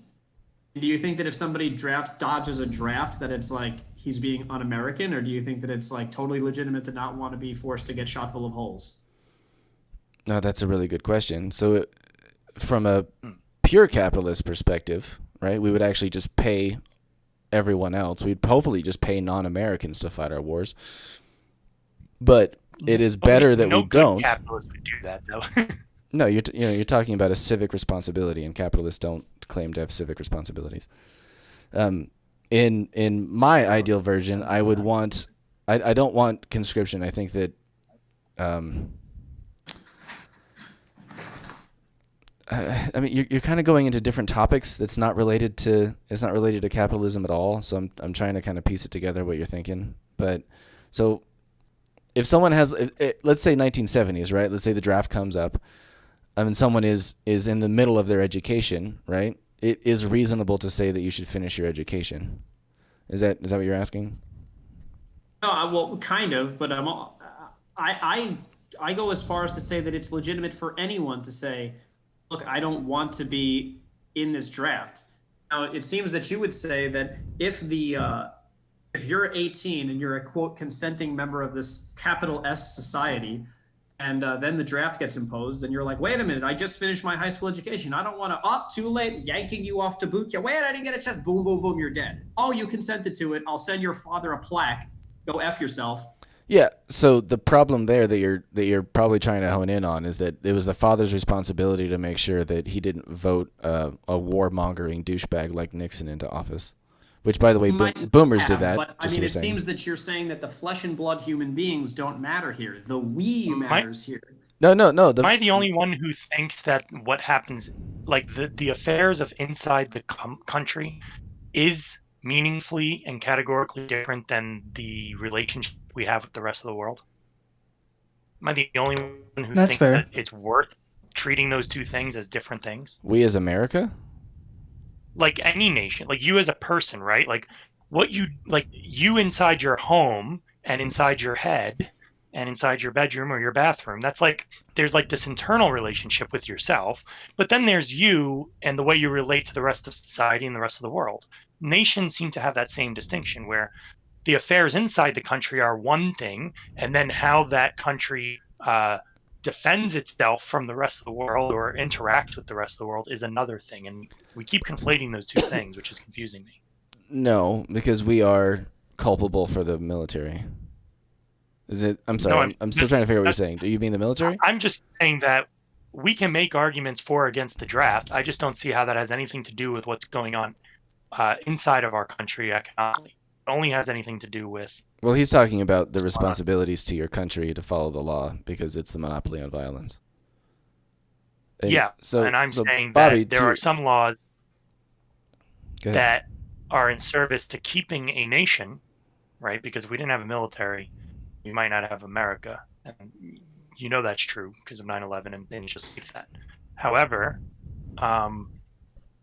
so I'm just saying that a few times it has come up. It's like, yeah, well, but you're okay with military spending. It's like, yeah, because the military, if anything, the government doesn't have a monopoly on violence. The military does. And they're pretty honest about their terms of service, right?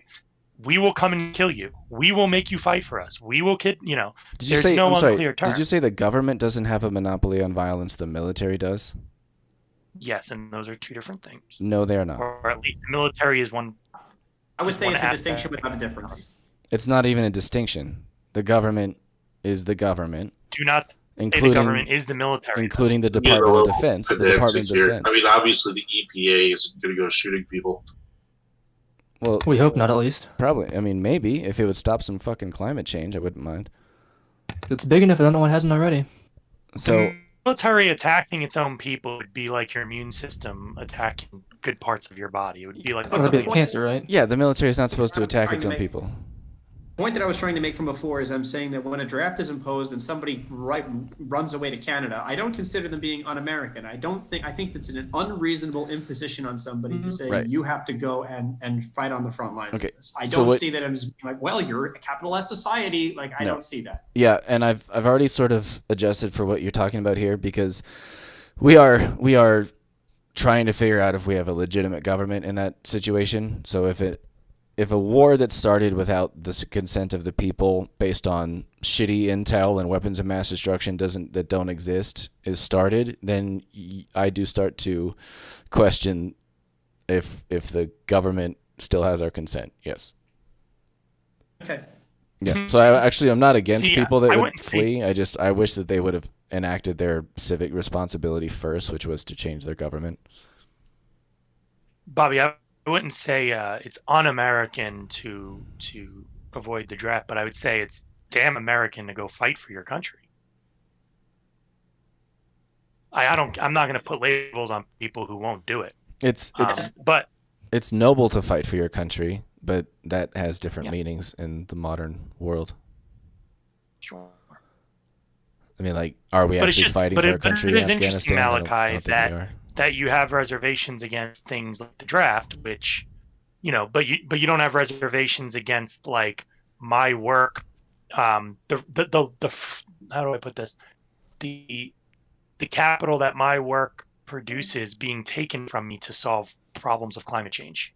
Yeah, But I told you it's not taken. yeah, well, it is taken, but No. So that's what this is perfectly But in see, line with what Bobby was saying. It's perfectly in line.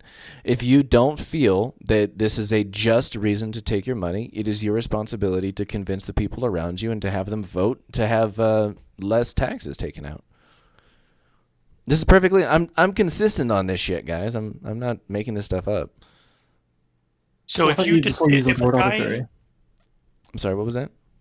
You used the word before arbitrary, which I think is kind of it kind of makes sense, kind of doesn't. I guess is my only point. Okay. On when was this? When you said that was JP's argument for we pay for the military, and we were okay with that. We're not all for environmental change because we don't all have the same. As he was saying, we're not all agreeing on that point. Yeah, no. I'm saying his particular reasons were arbitrary. Well, I don't think they're arbitrary. I actually kind of liked your point that maybe climate change is like, because I brought the military as fighting us against foreign invaders, and I think you somehow brought climate change into there. Climate change could be, quote unquote, kind of seen as this outside thing that the nation needs to contend with, right? Yeah. Is that fair? Yeah. Yeah. The difference is it's invisible, right? And Yeah. You can't shoot it's it. a really hard one. I don't know. No, It's not it's- necessarily invisible. I mean, you could take something like a spy satellite and go count the number of coal-fired power plants that are being built every day in China and India. Yeah, it's not. No, I'm not saying that you can't measure some things. I'm saying you can't predict the future of it. Well, the threat's not as obvious. On the best way to do It's it. not as For all we obvious. know, the actual, like, if we could just run a simulation, the best thing to do is to just let everyone get COVID. And yet, people, like, let's just say, yes, people die, but it winds up being less than all the other simulations. We don't actually know, right? And it's like, I understand people are trying their best, and which is why people are trying different strategies, and that's great. And I think people who want to wear masks should wear masks. I think people who want to stay away from others should stay away from others. There's all these different things, but because they're so afraid and because it affects all of us, they use that as justification to impose force on everybody. Did you say the best thing to do is to let COVID run its course, right?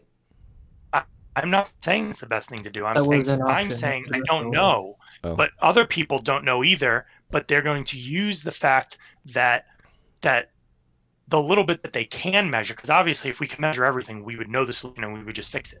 Okay, but there's always some gap to which we don't know things, and they're going to use the little bit that we can measure to impose force on everybody else. If you go to your state government website, there's a rule book somewhere, probably in a big ass PDF, that'll tell you what their emergency powers are. And when you elected your governor, you agreed, unless they said they were going to change it and they didn't, you agreed for them to abide by those emergency powers in times of it. So there you are. Yeah, better. So Scalia brought up a really good point, and you're in something, and you probably don't like Justice Scalia. If I had to guess, I don't like originalists. He's an originalist. He's not a what? Well, he's dead now, but I don't like originalists. I think originalists are the worst way to go about the Constitution. The way he talked about laws, it also applies to what I want to say about what you're saying, and that is, a lot of people like to pull this. Well, if you vote for, say Roe v. Wade, say that thing makes it all the way to Supreme Court, and a vote gets cast in the Supreme Court, and it gets pushed a certain way. Here's the truth. Just because 5 people voted for the same thing does not mean they all voted for the same reasons. This is why the letter of the law is much more important than the intention behind the vote, right? Because 5 people can vote for the same thing that says something very specific for 5 different reasons. You can't say, well, the intention was that, because that might not have been all of their intentions. So same thing when you say, oh, well, when you voted for your governor, it's like, yeah, well, when I voted for my governor, I didn't vote for, every little thing. I voted for 3 out of the 5 things. Somebody else voted for the other 3 out of the 5 things. Yeah. Now, what matters is, and you brought this up, you said, read what it says. I agree. The thing that we all voted on was whatever it says there. We cannot bring up what the intention underneath is, et cetera, et cetera. So now, if there's something that says what the powers are for a governor or mayor or whoever to impose executive order over the people, you still have to argue about whether or not those conditions were met, right? Because, I mean, I don't know, how far are we away from, my friend brings this up. In 150 years, and this is an arbitrary number, this is just to make a point, a meteor is going to hit the Earth, okay? Or it's going to be coming for the Earth. And what we should be doing is not arguing about stupid shit like their pronouns, excuse my language, because the amount of time we're doing that, we're not doing other things which might lead to the wisdom and knowledge and the invention that allows us to save ourselves from that meteor in 150 years, right? So if he had absolute power, he would put a ban on all these stupid arguments and only make us work on whatever will allow us to save ourselves from this meteor in the arbitrary 150 years, right? But we don't have perfect vision into the future. So if for some reason the masses get a little upset and go, oh man, they become more aware how possible it is that a meteor can hit us, you're telling me that all of our governors just have the ability to, through executive action, just make everybody work on that issue? I mean, well, I agree with your point about the time economy. As far as The time economy of time, resources, manpower. Right. Human thought is a resource that needs to be managed the same as any resource. Human thought, you just said, is a resource that needs to be managed? Yeah, human thought is a resource that needs to be managed. Who manages it? Who manages my thought? Wow. I didn't think that this would really be that.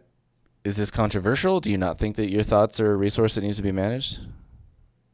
I think that the idea that human thought needs to be managed by people other than the human who's having that thought is incredibly Orwellian.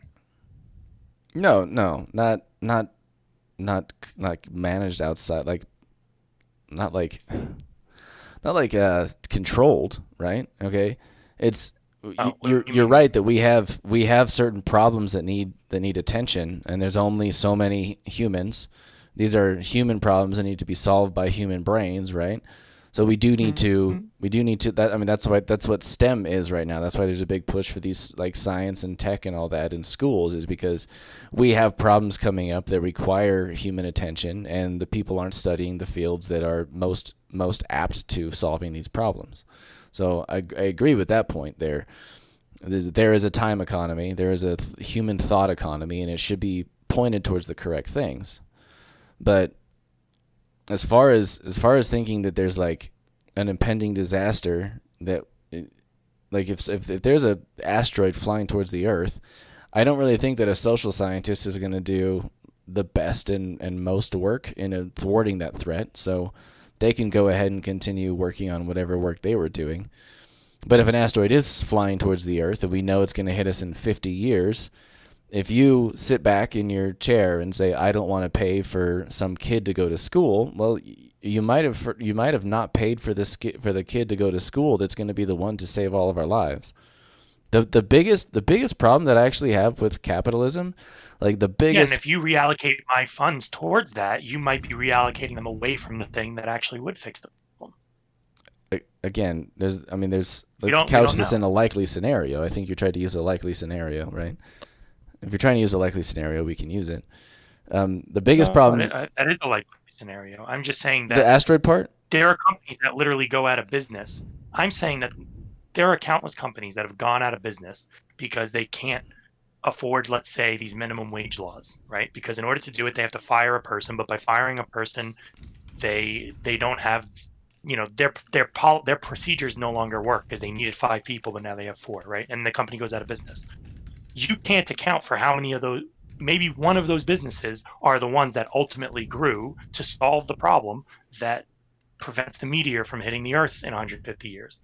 So all I'm saying is there's so many ways in which when we impose these kinds of things on people, on companies and stuff in our country, just saying, the intention is to focus it on the right issues. You must also understand that it comes at a cost, and it could actually be reallocating away from problems. Yeah, you're right. And Nicholas Cooper in the chat seems to be agreeing with you on this. He says, you claim that we have run out of time on climate change, but you can't predict the future innovations that could solve it. And that's absolutely true. But what we can do is we understand what sort of resources are available, what sort of resources are necessary to attempt to solve those problems, which is why I would say that if you tax a company to put children into STEM courses in college and get them PhDs in astrophysics, then you're going to be able to solve it. Not climate change would be more like obviously environmentalists and probably material science is going to be probably a big one. Right? I mean, like, it's not like we're stabbing in the dark here. I mean, there's a reason. There's a very specific reason why, as a society, we have the Pell Grant, for example, right? We have decided to say that some of the burden of going to school, that chunk, the financial burden, must be removed from people who fit into certain income brackets. So I agree with what you're saying, and I'm saying that we are using socialist methods to solve that. But for some reason, you're still saying science is socialist methods. But I'm saying you don't need socialist methods.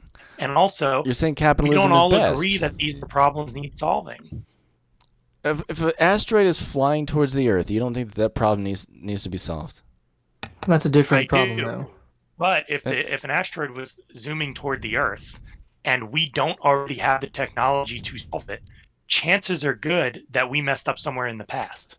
Yeah, it's too late. You can't change the we're past, doing so it right. I get it. Yeah, we're doing it now. What I'm trying to do, We're doing it now. Some of the best and brightest minds that come out of some of these schools are trying to figure out how to sell people shit on Amazon instead of trying to like figure out real problems. I would like to weigh in a little. I just came in. Shoot. I'm sure if you guys have already gone over this, just let me know. New perspective. One of the interesting things that's more tangible is the discussion around. We created a Pell Grant because we wanted to make college more affordable for those that can't afford it because we found it to be worthy, right? I mean, that's the idea behind that, right? Yeah, I feel that's a pretty firm thing to say. Yeah. I don't think that actually occurred, though, is what I'm saying, Malachi. The Pell Grant hasn't decreased the cost of college or reduced the financial burden on those people that have taken the Pell Grant. Okay. So whatever effects that you might have thought may have occurred from the Pell Grant, whether albeit noble, it's not actually transpired. Please make your case. Burden. The case is, there are a number of reasons. So the cost of college have not reduced as a result of the Pell Grant to the individual. Okay. The cost of tuition and the cost of college in general, the Pell Grant has actually increased the cost of college. Okay. So for instance, what we've done as taxpayers we've said to colleges is we said, okay, if a college is indeed confident that their programs will result in successful outcomes, right? The college should say, our program will have quality graduates. Is that a fair assumption? I'm sorry. Should a college then say, our programs will result in successful outcomes? I think that's the goal of a college. One of the goals. Yeah, but should that be one of their goals, right? To have children or to have young adults who graduate successfully with successful outcomes. Is that? Yes. Yeah, that sounds reasonable. So then, wouldn't it be fair to make the college assume the risk? What risk?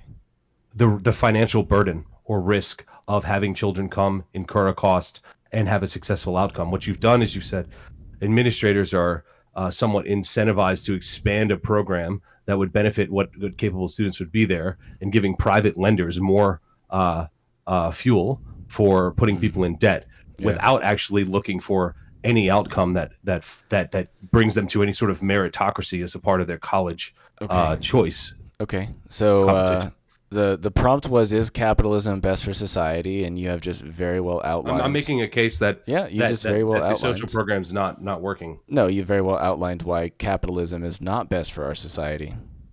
So I've actually made it worse. No, I'm sorry. I've actually made the case that social money taken from taxpayers in some other altruistic effort hasn't made a difference. No, you haven't. You have proved that a capitalistic model butting across a social concern has created a worse capitalistic model. Oh no, but you're not understanding. See, you've already guaranteed funding. When I say you, the public has guaranteed funding to universities without any sort of market force. I don't understand. You have a Can bastardized hybrid of the two. Can someone explain this to him I don't seem to be getting it across to him. Pete, Secret Asian Man, any of you guys? Explain to me that you have allowed an institution to exist without providing any value for the money that we give them. No, you see the original. Okay, so in the thingy that you just described, right? The original problem still exists, right? What is the original problem that colleges are not problem that they were successful outcomes? That was my initial claim. No, the problem we were trying to fix is that there are people who have the academic capability, who have the mental clarity, and who have all of the success marks of going through college, and they didn't have the financial means. And they still don't. That was what they're trying to fix. The real way to fix this is to take all colleges and make them government run. No, but that wouldn't work. No, that's not what I said. There are some schools popping up now that what they're doing is they are assuming the risk, and they're saying, "Hey, you go through our schooling. We will also help you get a job, and you will pay for the schooling as a portion of your salary. So it's also in their incentive to help you get a higher salary. over the next 5-10 years or whatever it takes, and we will get our money back through your success. See, that sounds like what you would call slavery, and I don't understand why you're a huge fan of this. How is that slavery? How is it any different? It's an agreement. Look, that sounds like what you... My goodness, what are you talking about? It's a tax. Because if I replace that, because if I replace school with the word government, you call it slavery. Yes, because you consent to the arrangement with the school. Okay, and you consent to being governed. So, like I was saying, okay, the Pell Grant was a socialistic. I don't think you understand the point about who's assuming the risk. What I'm saying is, and I think that what Bruce is saying is that, and I don't know much about the Pell Grant, the individual honest, in both the way cases. It seems to work is that the students are guaranteed money, and then if they go through the school and fail, that school can fail over and over again, and they're still guaranteed the money. Where what I'm describing is it's an arrangement between an individual and a school, and if the school fails, the school finishes, because they're not going to be able to stay afloat if they're not getting the results that they promised. Does that make sense?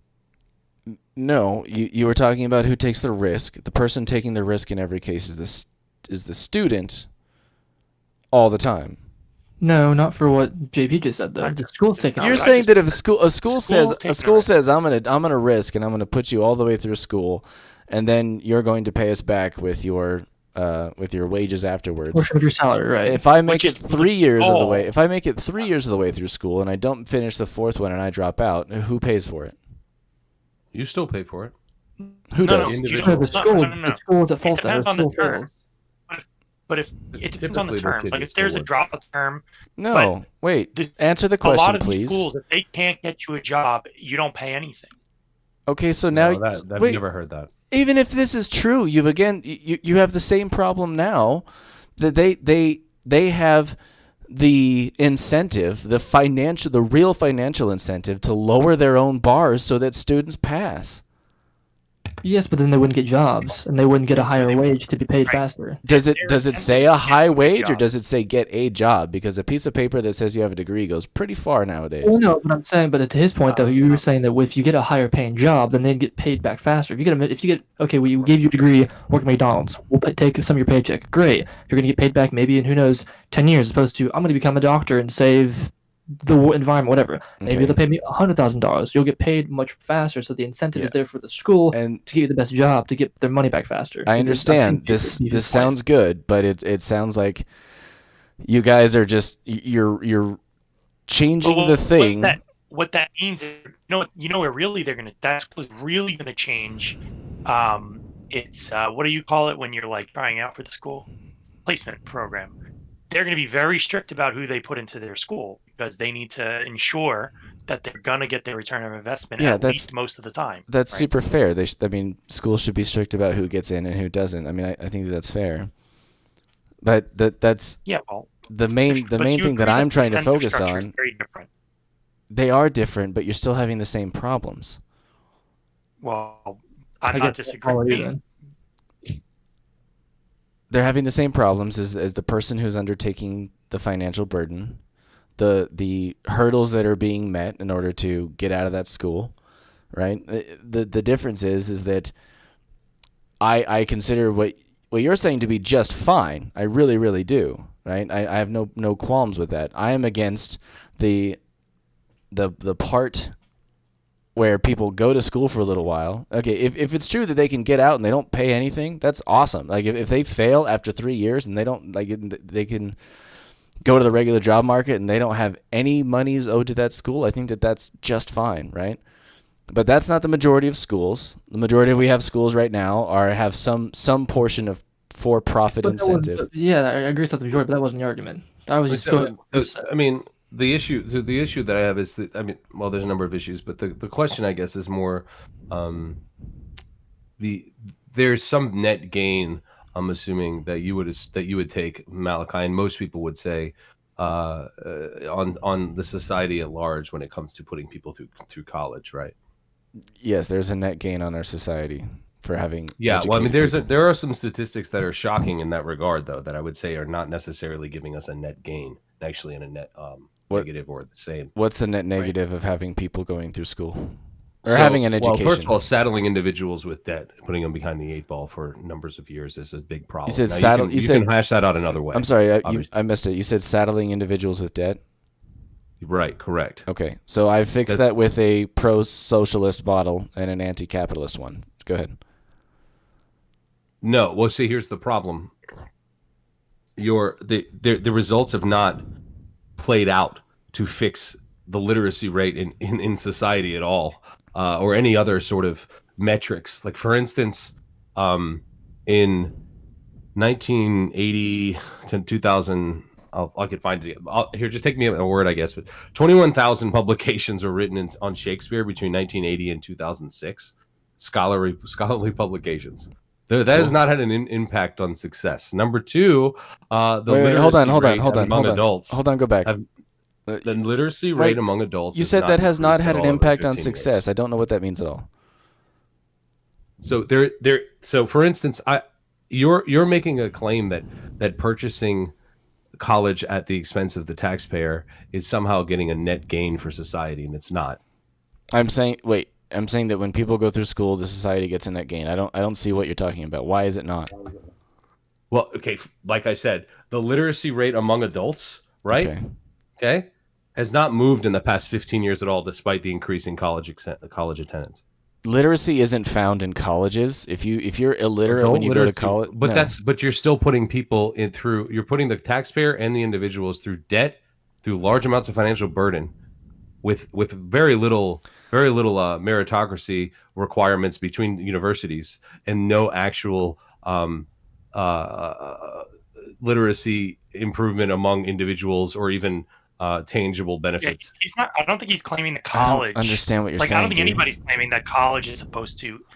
What I'm saying is you're not getting any metrics on society at large that is actually helping. If anything, you're harming people by taking money from taxpayers and basically writing a check to individuals that have no collateral. Okay. And no proof of outcome. Let's take your weird anecdote. Individuals a bit. This is a weird anecdote, and I don't think that it's saying what you think it's saying. But let's take it aside and just try to argue the opposite, or try to argue the same from an opposite standard. You're saying that education has done nothing to improve. I am saying that the cost of the taxpayer and the individual's debt and quality of life has reduced and not actually been worth the burden that you have placed on society with student aid. Okay, I think that we're talking to each other on a computer program made by, you have computers, you have internet, I drove a car. I don't know what the fuck you're talking about, dude.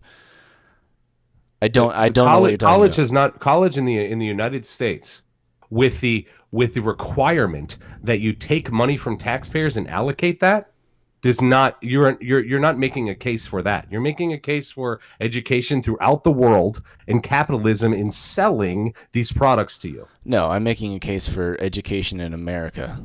These products have been sold to you, not given to you. And the only way they actually break the market is through capitalistic endeavors. No, I'm making. Holy crap, dude! I'm making a case for education in America, because when an American gets educated in America and they go off and get an American job, they make something that not only they can sell to you, but you can buy it and they can feed their kids with that money. You're making a leap between taking on debt for education and having this technology. No, I'm not making a leap. The more revenue that's made, the more taxes you get out of the person when they have an education is more than if they don't have an education. You have a it's funny. You mentioned something wealthier about society. I'm sorry, you broke up, Malachi. Yeah, you were breaking up. That's why I said you have a wealthier society when you have educated people. You're having you have a somewhat wealthier society at the upper percentage. You're not actually making a difference across the whole when it comes to getting dollars out of people that go to school. The chasm, basically what I'm saying, and this kind of bolsters your socialist sort of point, the classism that we're experiencing is much greater than it ever has been. The classism we're experiencing right now the stratification of the classes. Right. Yes, right. That is from not having a more egalitarian society, and that is an improper distribution of resources. Well, the distribution of resources hasn't been larger than ever. I mean, unless you're saying that we should continue down this road, the amount of money spent on social programs has been larger than ever as a percentage of our GDP. Yes, we should continue down that road. But the chasm's not improving, and neither are the output from college at all. And actually, the debt problem is a serious problem. Now, if you want to address the debt issue and to see whatever effects that might have on the economy, that's a different discussion. But in principle, we're not holding colleges to any sort of a standard where the taxpayer is writing checks for this. I have a standard. I have grades to meet. I'm in college right now. I have a standard. I don't know what you're talking about, dude. Once again, though, those colleges are not actually churning out. For instance, out of 100 people in a lecture hall, 43 of them will graduate. Sorry, will not graduate. So you're like 60%. That's true. Yeah, that's true. That sucks. So it's 60%. So 40% of those individuals are saddled with debt for something they didn't get. Yeah, that's why it should be free. And we've incentivized those individuals to do something they shouldn't have done. That's why I'm a socialist. You're making my point again for some reason, and I appreciate it. No, I'm making the point that we are placing people in situations out of our own thoughts that are out of our own moral standard that we might have for society, and it's doing a disservice to individuals. I think Malachi thinks you're making his point because you're showing this fact that like a lot of people are going to suffer because of it. So Malachi's just like, well, make it free and then they won't suffer. But really, Malachi, what Bruce is saying is that some of these people have no business being in college to begin with. They're only there because we are pushing them into there, telling them it's like, oh, this is going to work out for you, and it doesn't. So one solution is to just make it free and then waste everybody's time and resources. They are pushed there. Another solution is to like not push them into a place where they're going to fail. I agree. They're pushed there by a system that is glorifying money and is telling them that everyone needs to go and get a marketing degree when there's not that many marketing jobs out there. Wait, aren't you glorifying? You're glorifying education? Aren't you saying that they should go to college? Everyone should go. I'm saying that everyone who can make the grade should go. Yeah, but you should make it free though. You're a capitalist. I mean, hold on. This is a good. We have common ground there. Yeah, if you're a dumb shit, if you're a dumb shit, you probably shouldn't go to college. You should probably go and learn like to be a I don't want to disparage any groups. There are people who are book smart and can do. We need ditch diggers. I understand. And as long as it's a well-paid ditch digging job, that's totally fine, right? Well, that's where it gets a little. And I can pay the ditch digger if I have money. Well, and by the way, you know, salary gets the size of the ditch digger salary is the problem there. Yeah, it is for me. Yeah, actually. So there's a few things. One is salary. The other one is job satisfaction, right? If you, like, for example, I am studying philosophy, not because I think I'm going to make a lot of money. I don't value money all that much. I value being able to pursue a career that is interesting to me, where I can wake up and instead of treating it like a major burden, I wake up and treat it like some sort of boon to my life, like I'm excited for it. So that's why I think, and I can't do there's that. There's only so much utility for that, Malachi. There's only so much utility for philosophers. I know, and that's what I'm saying. I don't have. That's why it doesn't gather a lot of money in its job. Well, that's why my minor is business, because I can always go and sell stupid shit to people that don't need it. Well, that's not really what business is only for. But I understand what you're saying. Malachi keeps saying that the whole point of capitalism is like a winner gets all thing, and it's like it's so far from the way life. I or anybody. Life. It seems. Well, here's the thing about what I think. Because when winner has all, he buys stuff. If I buy a yacht from you, what did it take to get that yacht built? That money goes back. If he makes the yachts, he buys it from himself. That's what a winner take all is. Sorry, I'm at a disadvantage because I wasn't here earlier. Okay, sorry, so the original prompt is capitalism best for society? We decided immediately that JP had the wrong version of what capitalism is, and we slowly adopted it. So hold on, don't be dishonest like that. To be fair, like I wasn't dishonest, man. The wrong definition of capitalism? When? What? When? Well, you tried to early on. You guys tried to define early. Capitalism, Dude, like dictionary definition. He tried. In basic terms, what seems sufficient for capitalism. I can pull it back up. Okay, actually, I can't. I don't have a lot of time left, so if we want to make any final points, I think now's a good time because I gotta jump off and I'm gonna stop the stream when I do. Yeah, that seems like a tall order from my perspective to even try and define that dictionary definition. I didn't come up with the prompt. The prompt one is their capital. Right. I got it. I got it, Malachi. That's the prompt. Is capitalism better for society? And I have come across 3 very clear scenarios in which capitalism is not the best way to treat our society. And if he has not, he has only given examples of where people fail. Like, one is where parents fail their children, and then instead of blaming the parents, he blames capitalism. No, it doesn't matter who you're blaming. It matters if someone's fixing it. Well, the problem I have with in terms of society, it depends on. The problem is you have to have everyone buy into the same value set as a society to decide that we should pursue the same thing as a society, and also decide that the people calling the shots at the top are able to enforce their morality or their goals for society. And so that's the issue I have with something outside of capitalism is yielding power to those that be, in that they may or may not actually represent the individual. Yeah, we actually do that already, and for some reason everyone forgets about this shit.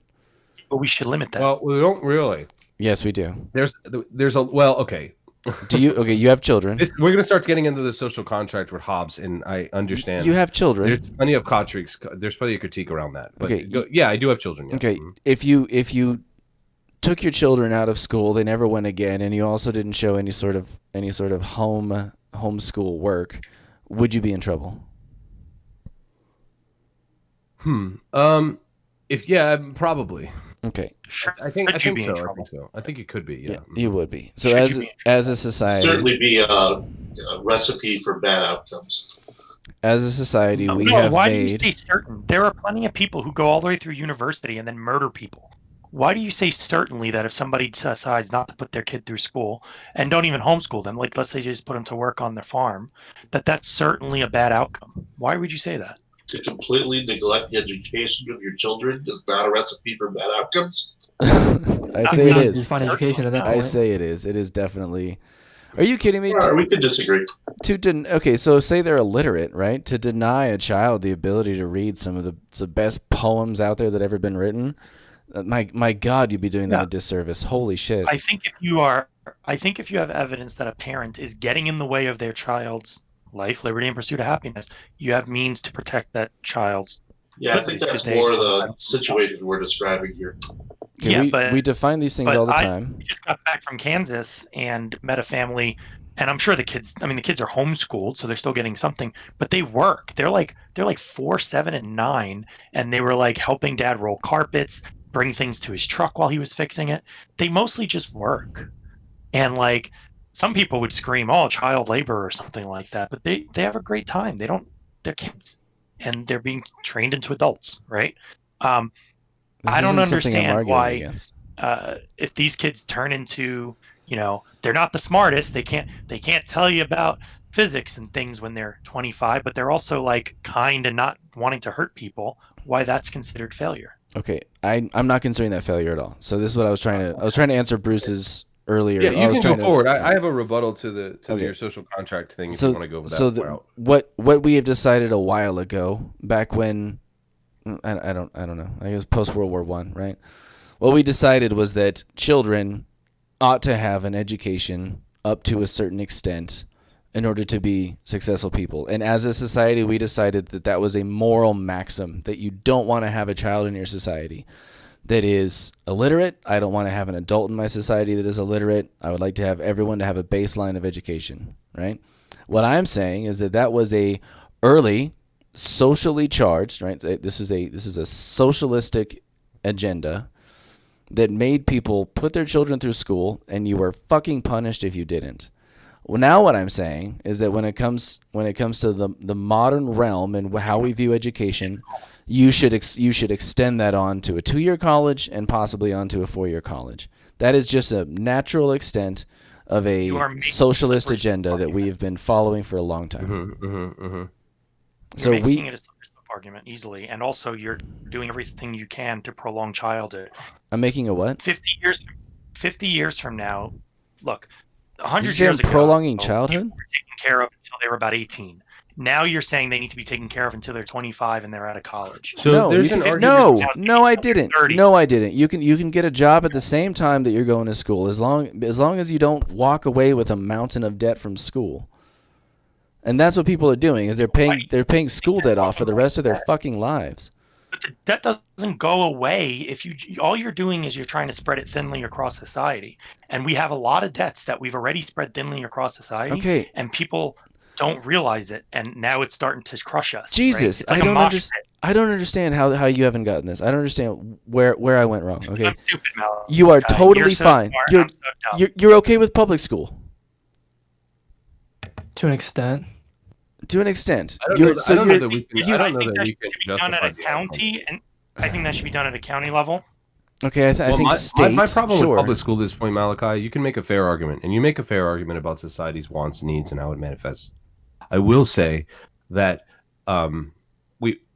it's all too often people want to think people want to throw the baby out with the bathwater. But I will say this: the amount of money spent and squandered in school districts is astonishing, and the results we're getting from those institutions is also pretty poor.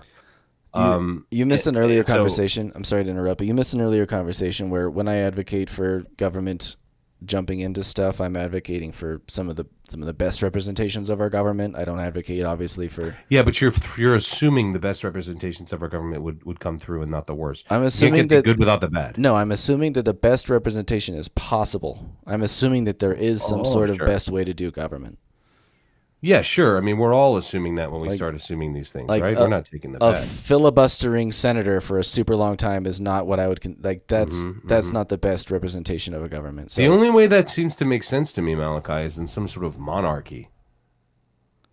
No, why are you a huge fan of monarchy? I never understood this. Well, because then we have an issue that we can easily solve, Malachi. What's the issue that we can easily solve, and how do you solve it? Somebody starts filibustering. What do you do in a monarchy? If someone filibusters, what do you do in a monarchy? You don't have a filibuster in a monarchy. That's correct. You know why? Because it's a totalitarian regime. It's an authoritarian regime.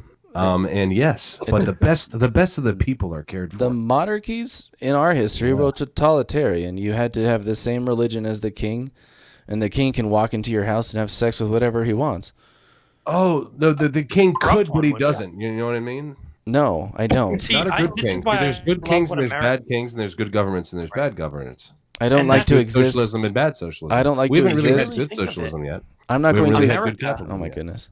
I'm not going to exist under a societal maxim that allows people to walk into my house and have sex with whoever they want.